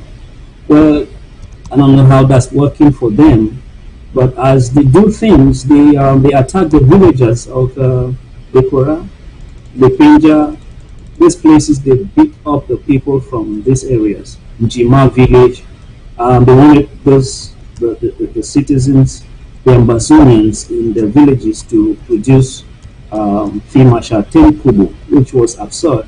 And in this process, they destroyed homes, they stole properties, they stole money from the people. And, more of our people were internally displaced, and up till now. So, what else to tell? They are our prisoners, and that will stay. It is this interim government's decision to know when to talk to them. Tell me, what did Indian County draft last year? Well, Indian County, the figure was about 117,000. That was the figure. We had some issues within the county. We had some comrade brothers and sisters who were overzealous, and they just felt that they could do things their own way. Maybe the interim government was too slow for them. I'm not sure that war is a track. So they swindled some money from the county coffers. That affected Indian big time. But those who stayed, some of us who stayed, we believe in this vision, and we believe in this platform. We believe in this leadership. We stayed focused and committed, and we could see the fruits on the ground right now. So more of our people are coming back, realizing that okay, this is the best way. So we believe that this draft, this time, will change things for the better. Yeah. If you ask me, I would say I will ask every Ambazonian out there to go out and draft, because I'm draft for Indian because of FM 10 Kobo. Besides him, tell Ambazonians watching and listening to you now the reason they should come out on Sunday to draft for Indian County. Thank you, Secretary Chris. First of all, Field Marshal Tenkubo is a great guy. Him and his team, the Expendables 100. Where did they get that name from? Well, I mean, it struck me. Expendable 100. I cry to them. I say, you guys are not expendables. They say, well, that's how we see ourselves. You know, we are fighting to the death. And I told them that please just fight and stay alive. I don't want you dead. So that tells you about, the level of their courage and their willingness to sacrifice for the restoration of our statehood. They are good guys. They are spread across India. So while these guys are doing an amazing job, Indian is a special place. Now let me say this: every bit of Ambazonia, every piece of Ambazonia is special. There can't be Ambazonia without Ambazonia as a whole. And Indian makes the piece, is one of the pieces that makes Ambazonia Ambazonia. Libiolen, Momo, Dian, Meme, Fako, all of us will make up Ambazonia. And from where we are, if we do not bring all of this together, Ambazonia is not complete. Now, it happens that we live in different geographical space, different landscapes, and different endowments by God. Dianto is endowed with natural resources, and this natural resources has been enriching La République du Cameroon for many years. And we all know these things are not hidden things. We know the contributions of Indian to that country, but unfortunately Indian has been neglected, and forgotten as a people. But this is it. This is it. Indian belongs to the Indianite and it belongs to the Ambazonians. I believe that whatever is Indian. Pardon me. Yes. Which is the capital of Indian? Is it Ekondo Titi or Mundemba? It's Mundemba. It's Mundemba. Okay, I always thought it's Yes. Kondo Titi. No, I'll forgive you for that too. But it's Mundemba. It's Mundemba. Okay, I see Comrade Ta Mango. Is it? I think so. Is it Mwango? Mwango. Tata Musongo.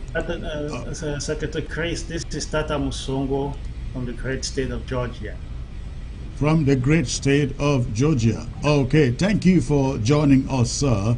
I was talking to the chairman and I was asking him to look at the cameras and tell millions of Ambazonians who are watching, please give them the reason to drive on Sunday for Indian County. Thank you, Secretary Chris. You know, Indian, as the chairman was mentioning, is the land full with honey, the breadbasket in Ambazonia, very oil rich. The natural resources like the coral bark, which house medicinal plants, are there. But if you look at Indian, we have no roads. We barely have schools. Our females and males and our children, they are all languishing because of the non-action of La Republique. Promises they make, they and don't. The Prime Minister is from your county. Amazingly, Secretary Chris, that's the sad part.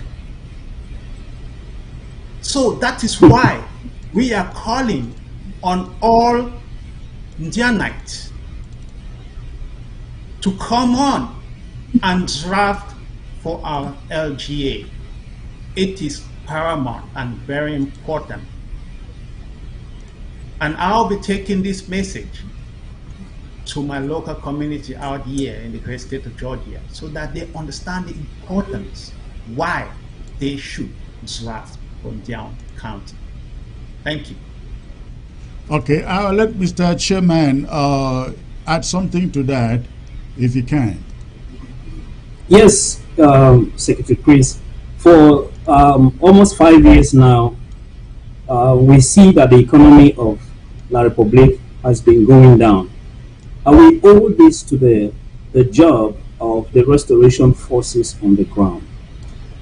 These guys have been able to shut down these establishments within Indian.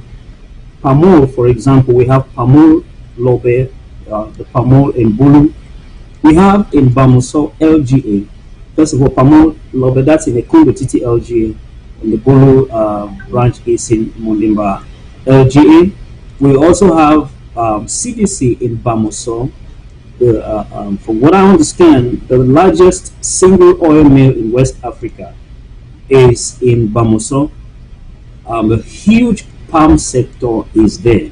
There's also the rubber plantation in Mokoko and in Kumbe as well.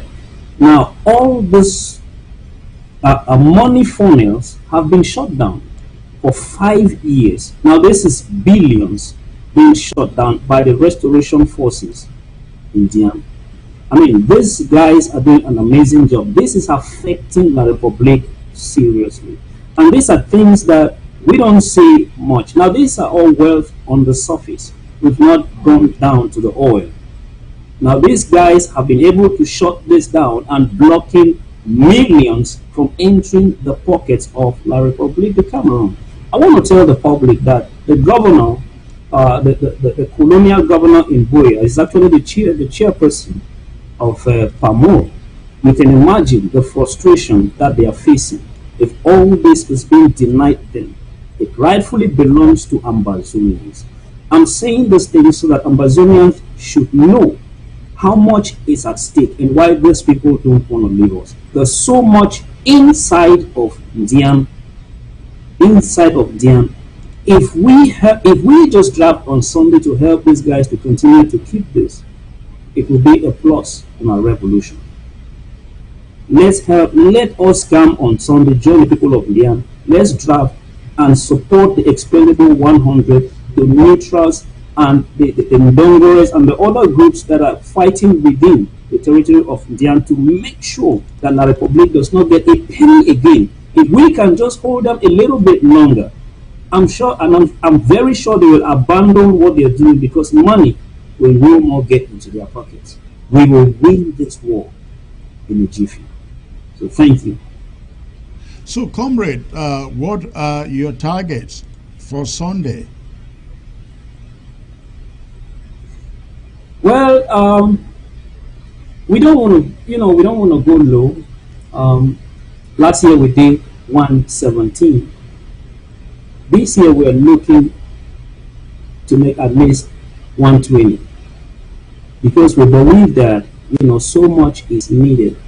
The level of responsibility that we had on the ground this year is much. So we need more resources in the hands of our guys.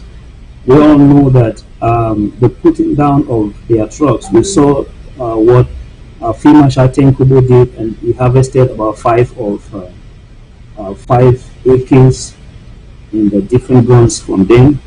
Now these are all things, the things we package and make available for them. It's not a secret. We are at war.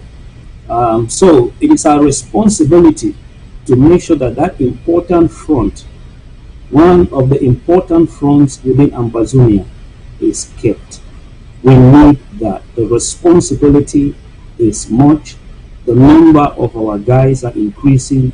They need more materials in their hands, and they need to make sure that that area is covered. So thank you. Thank you, comrade. Now, ladies and gentlemen, the images you find on your screen, those are not coming from India, but this is what our fighters are able to do when we empower them. I understand this took place recently. I don't want to disclose the location, but again, you can see what our restoration forces are able to do to harvest from French Cameroon soldiers when we empower them with drafts as this. You just heard Chairman Kamara mention about the harvest in India by Fimasha Tenkobo and his boys. I really want to believe if we can empower them even more this coming Sunday, they can do even more exceeding things. Let me get back to you, Comrade Tata. Again, Indian is a very, very important community. As far as this struggle is concerned, Indian is essentially the bread basket when in terms of mineral resources all year. As far as Ambazonia and colonial Cameroon is concerned, because they are still reaping from there as we speak. Tell us, what is it going to take for us Ambazonians to begin to reap some of these resources in Indian ever before we get to Boya? Do you see the chances there?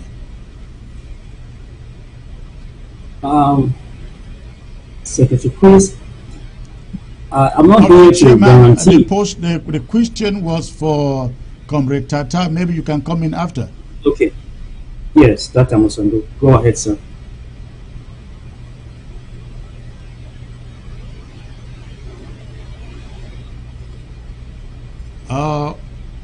We can, okay, we're not hearing you. Okay, go on, sir. Can you hear me now? Yes. Okay, to my opinion, we need to enlighten our people. We need to communicate with them on the ground what is happening and the extensive benefits that they stand to gain by adhering to the forces on the ground and following all the orders as deemed necessary, so that once communication goes down and it trickles down to them, they can adhere to that. That's one. Secondly, the Indian people should be united for a common cause, because with unity, as they say, comes strength. With that, we can start achieving what rightly belongs to us, Indian people. Thank you. Okay. Chairman, please add something if you have anything to add to that. Yes, we talked about the exploitation of Yes. our oil and mineral resources. It's ongoing.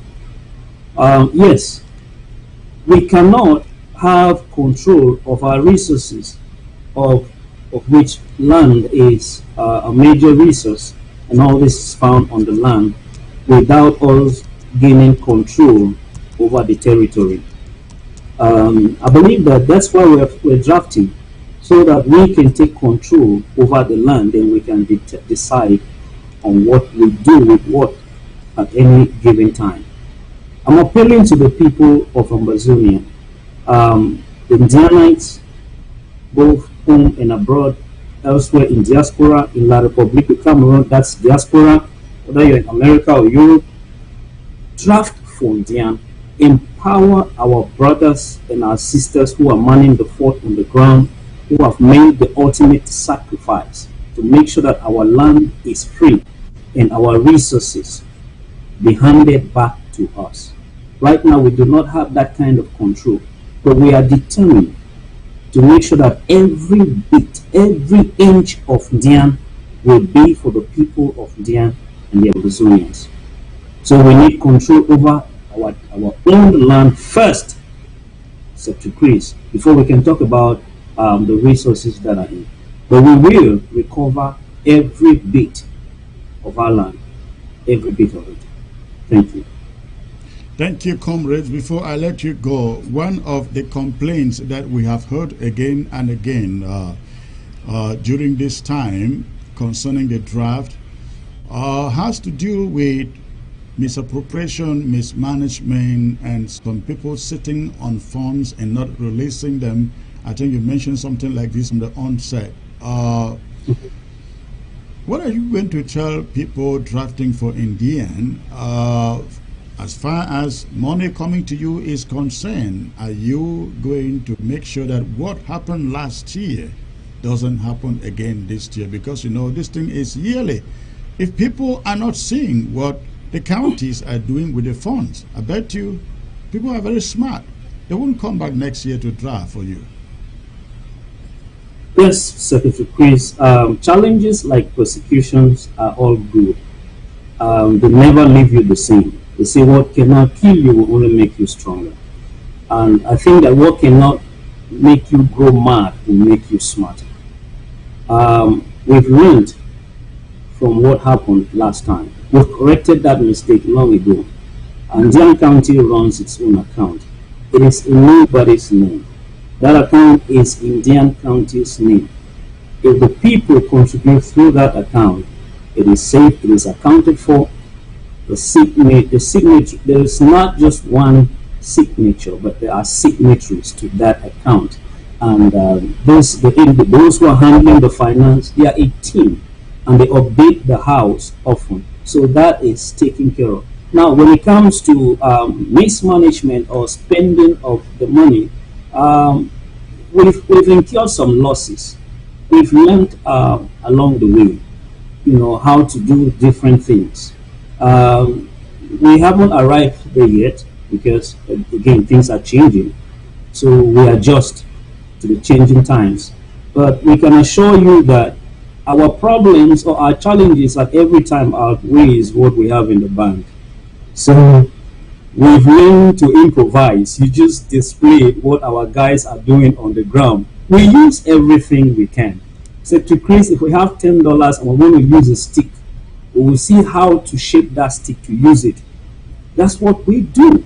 And over the years, I believe that we have grown into this to use what we have and to get what we want. So we want to encourage you. Whatever, every dime you give to Indian County will go to move our struggle forward. Our finances are being handled by those who are meticulous. They are vetted. They have a heart for the struggle. They are those who contribute. They are the ones who are the first on the line to contribute when it comes to contribution. So you see that they are not those who are looking out for money, but they want to make sure that what is needed on the ground is there. What is needed on ground zero, what's needed by the restoration forces is gotten into their hands. And I also want to let our friends and supporters, Ambazonians worldwide, to understand that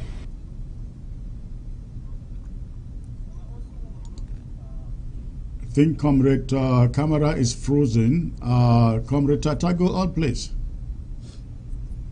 Yes, to piggyback on what the chairman was saying, it's like whatever support that the people can get to Indian County, it's welcome.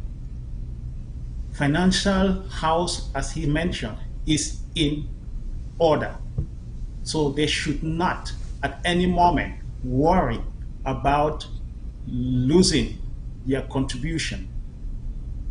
Whatever they give, rest assured, will be spent appropriately and correctly.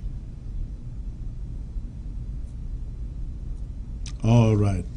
Comrade, thank you for joining me. Unfortunately, we lost the chairman. He's still frozen, but it was a great privilege to have you. We look forward to being with you on Sunday, and we will encourage once more every Ambazonian to think of joining Indian County on Sunday to support the Ambazonia Restoration Forces out there in India. You have a great day, sir. All right. Okay, ladies and gentlemen, that is it from India. I will open the phone lines for a few minutes. Take your calls. You can talk about any subject. You can talk about any subject today, or one of the subjects that I brought up here in the broadcast. But before you call, make sure that the volume of your set is turned down before you call. Make sure the volume of your set is turned down before you call. So I will have the phone line on the screen for you to be able to make a call. So please, the phone lines are there. Go ahead, make a call. Again, you can call to talk about anything that we have discussed here during the program. Okay. The phone lines are open.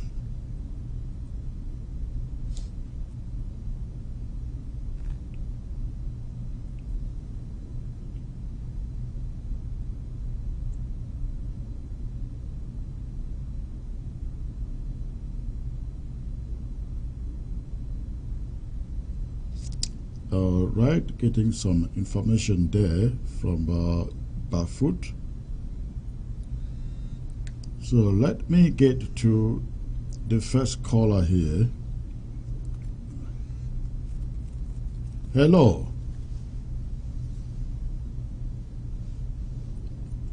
Hello. Hello, Secretary Chris. Hello, sir. Good evening. Good evening, sir. This is the senior fellow. I think you must know this voice. I know the voice in now I know the number. You are calling from Abakwa, am I correct? I'm calling from? You are calling from Abakwa, am I correct? Yes, you are right. And then you know who is actually calling. All right. What is your contribution, sir? Yes, I want to talk on two things. Okay. I would like to talk about the UB. All right. University of Buya. The problem with the University of Buya. Okay. Slow the volume. Yes. Yes, I want to talk about the University of Buya. Go on, sir. You said something. Yes. You said something very pertinent, but there was one thing that you don't really understand. Slow that thing. Okay, so I want to make you understand that La République are aware of the fact that they have launched the war and they are going to pack out.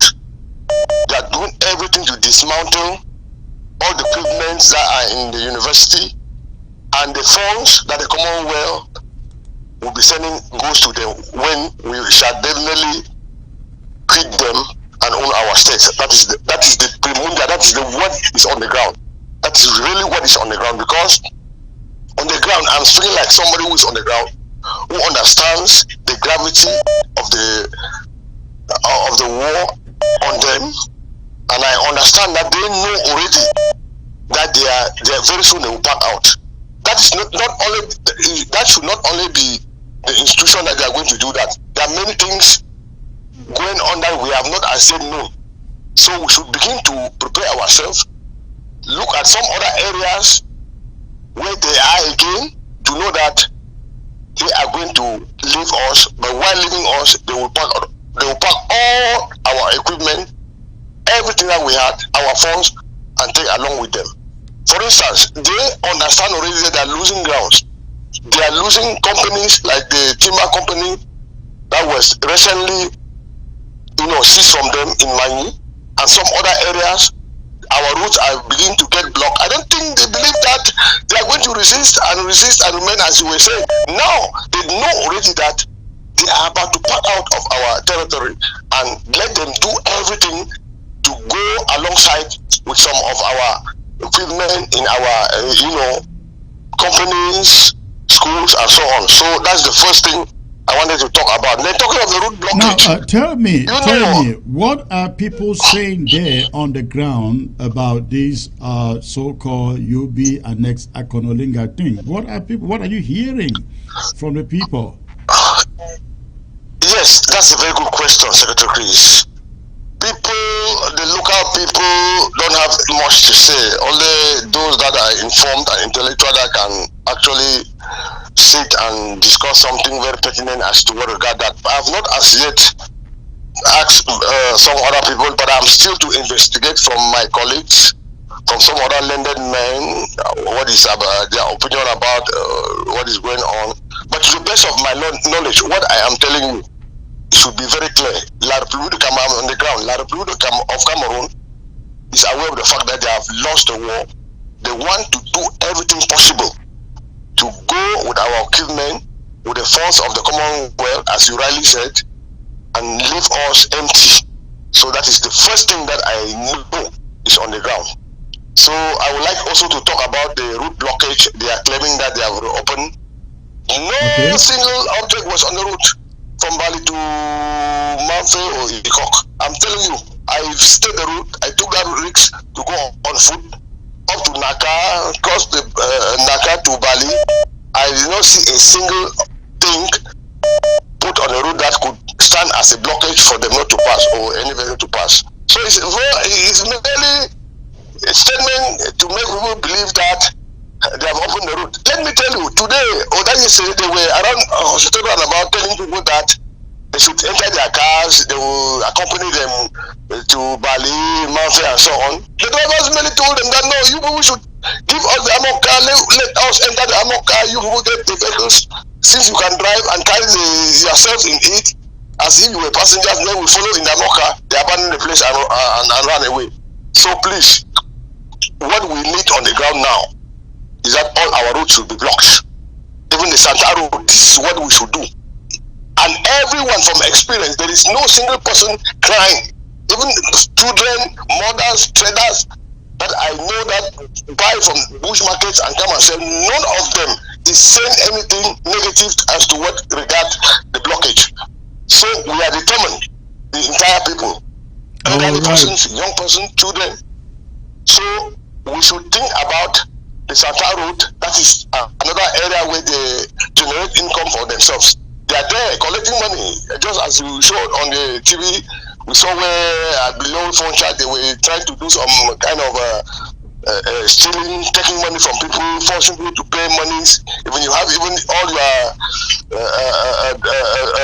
documents, when you are well documented fully, they don't mind about that. They say on the mansion pass and second who belongs to the larger, and that's what they are doing on daily basis. So akum to matasm, that is just what they are doing. So that's another route. If we can block it, we should take grandpa, and we here we are working hard. I in particular, we are working hard to see to it that that route should be blocked. Thank you, please. All right. Thank you for the call. Stay safe. Let me get to other callers. Thank you, sir. Thank you. Okay, that was a caller from Bamenda.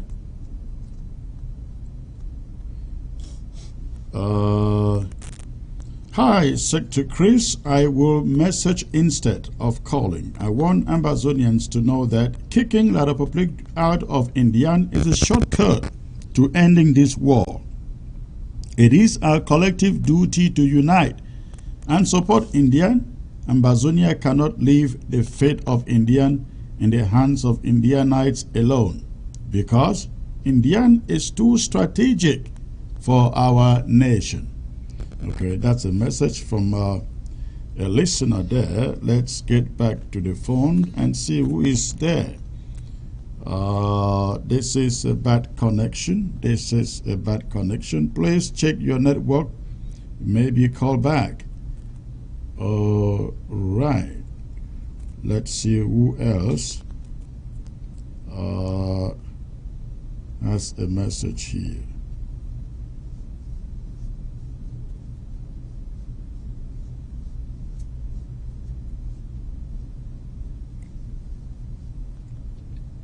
Okay, well, ladies and gentlemen, if no calls are coming in,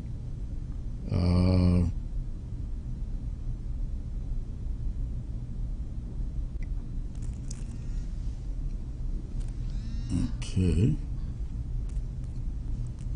Well, still a bad connection, sir. Your network isn't good enough. Your network isn't good enough. Let's see who next is calling. Hello. I lost that caller. Let's get to the next one. Connection issues.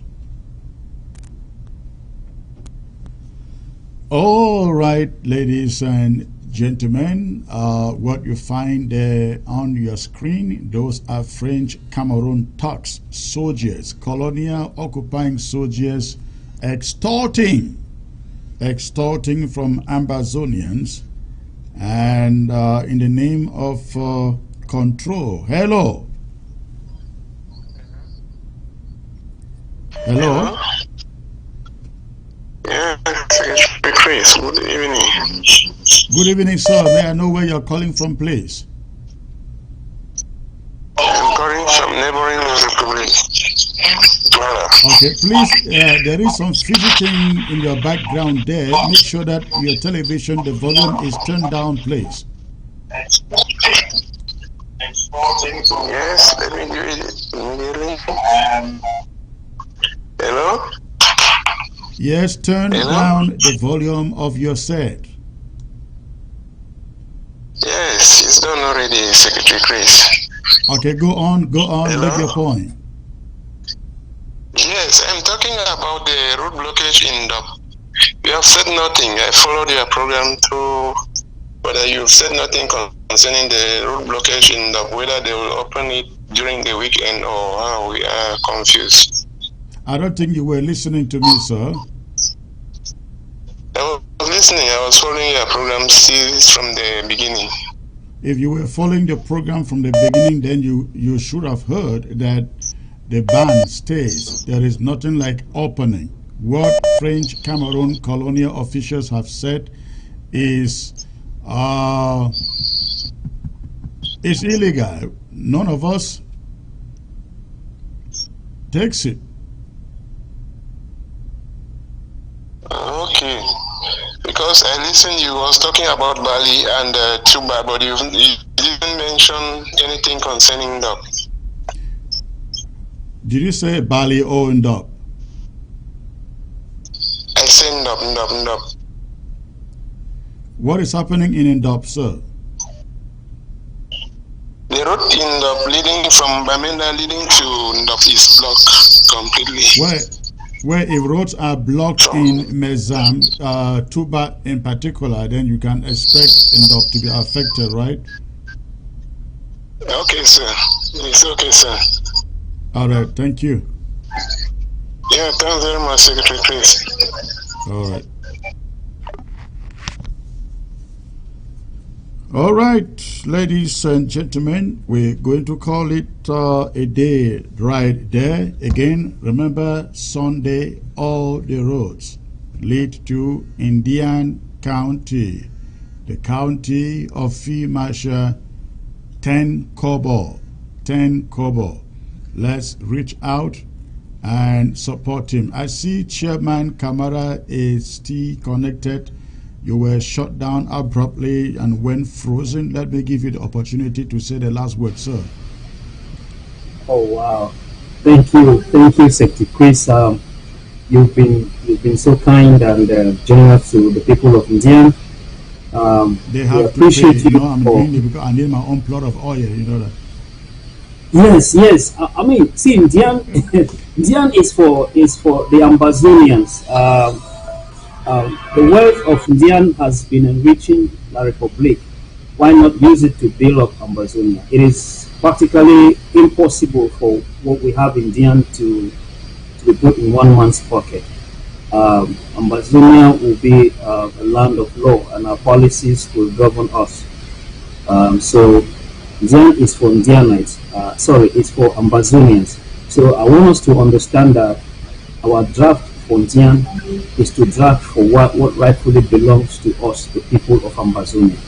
I'm inviting all the people, citizens of India, citizens of Ambazonia, friends, family members, lovers of our revolution, sympathizers of our people, join Indian County, the strategic breadbasket of Ambazonia.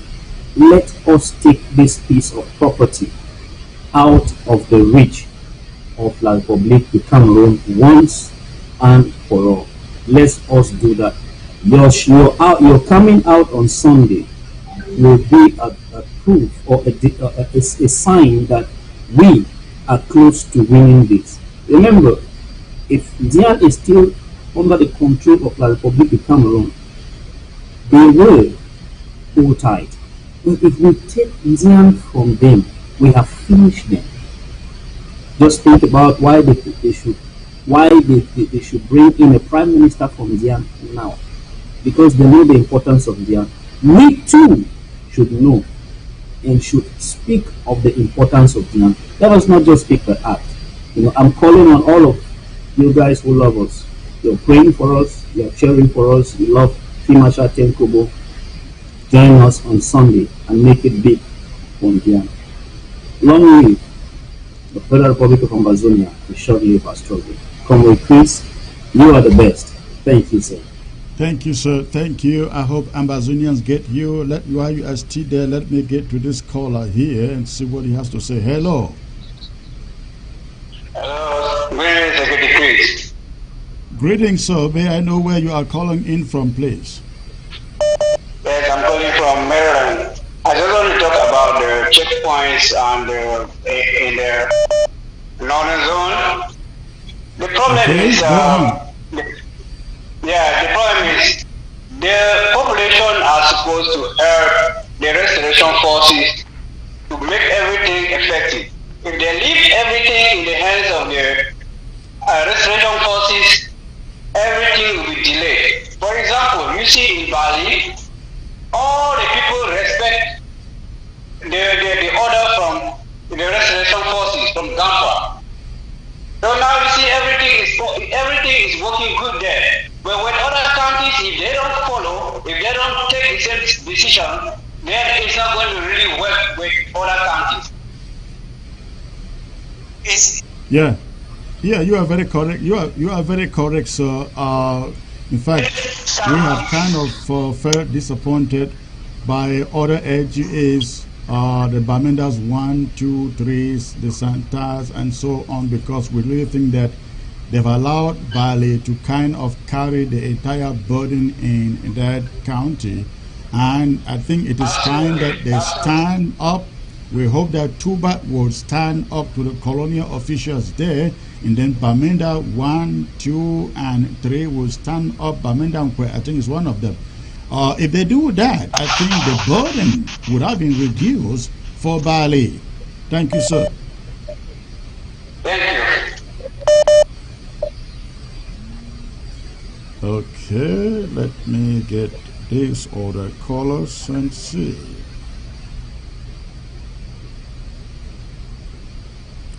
Hello.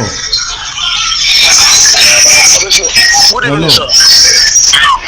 Hello, sir. Good evening. Good evening, sir. May I know where you're calling in from, please? Yes, I'm calling from Kumba. This is Mombasa. Okay, Mombasa. How are you doing today, sir? I'm doing fine, sir. I heard you talking about the issue of the checkpoints and how the La Republic talks disturbing our citizens, collecting their money, looting them, and all the likes. That's how it has been. And the worst case is here in Kumba. We are having the worst case here in Kumba. Yes, this is something that it was supposed to be. According to me, we were supposed to do this thing like the way the Taliban have done it. That's a very good example. But we cannot do. I don't know. It's very easy. The solution to all these things is in our hand. But how can we do it when most of our fighters are instead to fight the Republic, they have turned out to fight by their colleagues, all in the name of power. So the worst scenario is a case in Kumba. This person wanted to hear him, this other one wanted to hear him, all sorts of groups, all for one person. I'm the only one that is inside the town. But around there, a lot of people are just envious of me. I don't know why. The last 3 weeks ago, they came and killed one of my soldiers. They killed one of my soldiers, collected the 2 rifles. I don't like to call names, I can do it behind. But the issue is very bad. They have made most of my soldiers that have fled to Nigeria. They have decided that they will wait for them here. Anytime that the other soldiers will be coming to Nigeria, they will set them with the DSS. All the things have what? So the station here where we're seeing these things. Listen, I think the issue you are raising is something that can be handled within the LGA, not on television. I hear your pain, but get to your LGA chair. I don't know who your LGA chair is, and I know of the issues over there in Kumba. I really think that they should be sorted out. The leadership under Tony, I would say it. The leadership under Tony is a fraud. That leadership should be changed. Thank you. Unfortunately, we cannot discuss that here on television. Thank you. Thank you, sir.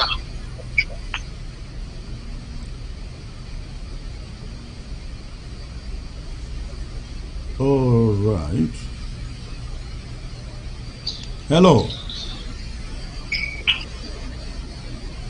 Hello. Yeah, hello. Hello, sir. May I know where you're calling from, please? Yeah, Secretary Chris. I'm calling from the US here. I want to make this quick contribution on the matter with Joe Ayaba and his resettlement scam. All right. Go on, sir. It's very important that I do this, and A lot of Ambazonians really need to know who Joe Ayaba is. He's someone who benefited from international law and the refugee program in Europe because of what he was doing as a student. But when he came to the time where he had to give back to his own people, where he had an opportunity that he could help, he extorted a lot of money from Southern Cameroonians. We have evidences of what he did to Southern Cameroonians in Nigeria. There was a time he took money from Francophones who had to pay for his bills, so he became a document. Now, when he wants to, he likes using a lot of word resettlement, and you think that is something mystical, or he has even an idea of what he's talking about. He is just an opportunist. Now, after slandering the interim government by grumbling and saying a lot of things based on the interim government's outreach in Nigeria or the press conference, he now thinks that he will use words to manipulate the people, as though, I like what you asked, how much has it contributed so far? We have a humanitarian crisis. Let him show evidence to Ambazonians what he has done, what did he do. So Ambazonians should be very careful and watchful, because this is another scam alert. Be careful. Yeah. When he starts contacting you, he'll be asking for money from you. He has done it before. And before he started asking for the IG to give accountability for my trip to Boya, I heard I don't follow him, but I heard on some platforms, and he was talking nonsense about draft and so on and so forth. Thank God for the draft. Ambazonia now has hope that Ambazonia can win a war. Let him tell Ambazonians what he did with the money that he has taken for over 20 years, more than 20 years from Ambazonians in Africa and in Europe, wanting to help them as refugees. It was a scam. He has always been scamming. It's really unfortunate that we will have to get to this point. But one of these days he will have to give records of what he has been able to do, because there's a lot of information about this man and what he has done for Ambazonians. Terrible things. You know, this is a man that can freely kill an Ambazonian because his ideology is not heard. Joe Ayaba is that individual. If it is not Joe Ayaba, it is not good for Ambazonia. Today he's running a TV. But this is the man that made a campaign and was telling the whole world, oh, the TV is not good for the nation now because we have to fight the war, blah, blah, blah, blah, blah, blah. And today, he has a TV. I knew if this was coming when he could not agree with those individuals that are deceiving Sisiko. They couldn't agree to have a TV together, and now he has his own TV. So you realize that this hold on there. Talking about having a TV, but this is also a gentleman who has not worked with a single person, any other group, any other leader from the beginning of the struggle. He will not work with Akwanga. Akwanga visited him in Norway, got to the hotel, and he sent information that Akwanga should see his assistant. He cannot work with Akwanga. He cannot work with Bo Herbert. He cannot work with Sisiko. He cannot work with the interim government, Dr. Sako. He cannot work with anybody. He cannot even join and own SCBC TV with the guys in South Africa. You know, this is a young man. I think his behavior is an evidence of an individual that has inferiority complex. Once you're unable, he wants people. It is like I said earlier on. If it is not Joe Ayaba, it's not good for Amazonia. He's going to scheme. He's going to try to borrow words. If you look at him, he's somebody that doesn't have confidence in himself. He tries to impress people with language. And when you go and you make an assessment of everything he says, it's nonsense. There's no sense. There is no force, there is no value, there is no achievement. It's just about noise and noise and noise. And he does this every day. So Ambazonians need to know who this man is. If it is not Joe Ayaba, it's not good for Ambazonia. When Sisiko was arrested in Nigeria, this was the mastermind behind the campaign to destroy the IG or the structure that Sisiko left behind. Now, when he saw that Dr. Sako was not the kind of person he could topple, he did a lot of things, scam with Lucas Asu in Canada, and all of this didn't work. He now wanted to partner with Siko in prison. It is really unfortunate. Now, when the partnership cannot go, on his platform, he is currently trying to minimize Sisiko and you know, it's unfortunate the people in South Africa, because of their ego, didn't listen, and they thought they were going to use Ayabacho. But Ambazonians are smarter, and now Ayabacho must have taught them that they were wrong all the time. Okay, all right. Thank you for the call. I have come to the end of this. Ambazonians to be careful about this, man, when it comes to the asylum thing. That is what I want. Of course, forget about asylum. It's just language he's putting out there. He has no powers to conduct asylums for anybody. I don't think he knows what asylum means. I think he's just trying to collect money from those who are already in the diaspora in the name of asylum, because he cannot resettle a single refugee who is in Africa. He just doesn't have the capability. And by the way, he can't do it. It is only the host countries that can initiate resettlement. All right, thank you, sir. Thank you. I have to run. Thank you for the call. Ladies and gentlemen, we will call it a day. Thank you for tuning in. I look forward to being back here next week. But remember, Sunday is Indian County. Let us go and draft for FM 10 Cobalt and encourage them. Let them know we're standing with them. Thank you for tuning in, and good night.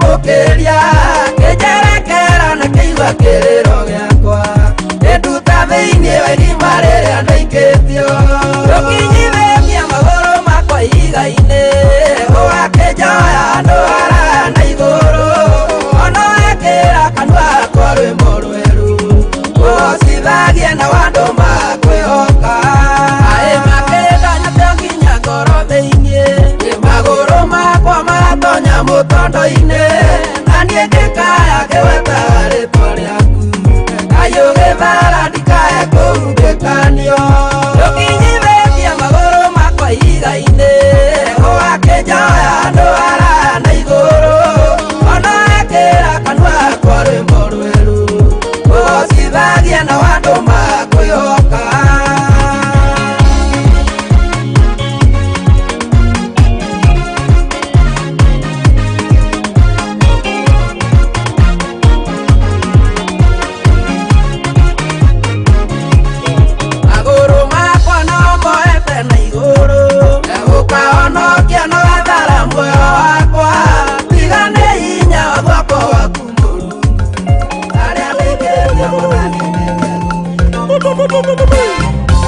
Avolo de plaisir et côté de James encore.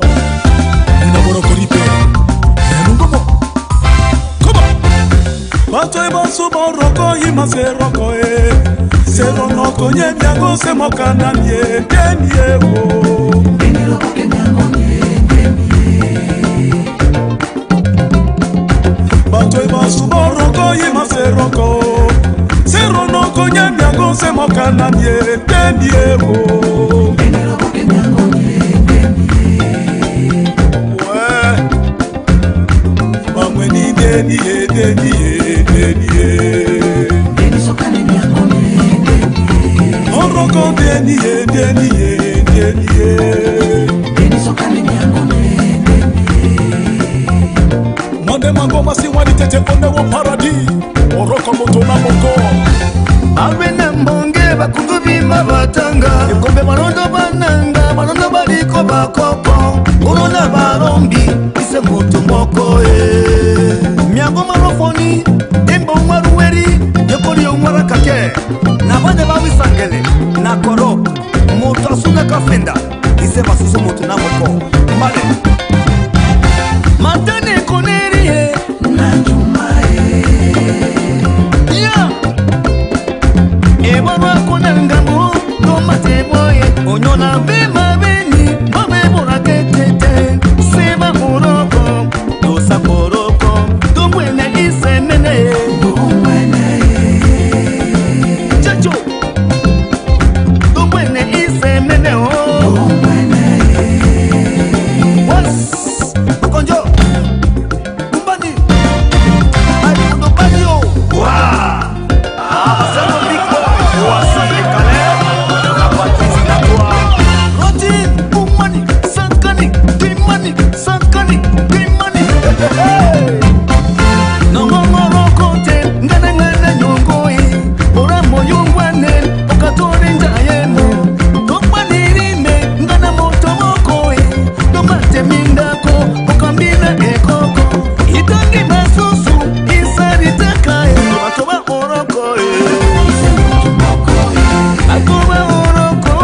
us learn to help each other. What is Uyamokere? Akesere Wabuo. Uyamone Famoto Wasaru Wakaemae. Oroko, let us love each other. He's a nice, he's a nice, he's a nice, he's a nice, yeah. Susuba que basake mosaki wasu mende comme ça. Comme ça, comme ça. Comme ça. Comme ça, comme ça. That's right. Ima batoba susuba que basake mosaki wasu mende comme ça. Comme ça, comme ça. Ima comme ça. Comme ça, comme ça. Batoba susuba que basake mosaki wasu mende comme ça. Comme ça, comme ça. Comme ça, comme ça, comme ça. That's right. Ima batoba susuba que basake mosaki wasu mende comme ça. Comme ça, comme ça. Ima comme ça. Comme ça, comme ça. Mosaki wasu mende. Yeah. Kuba. Oroko pilas de oboso.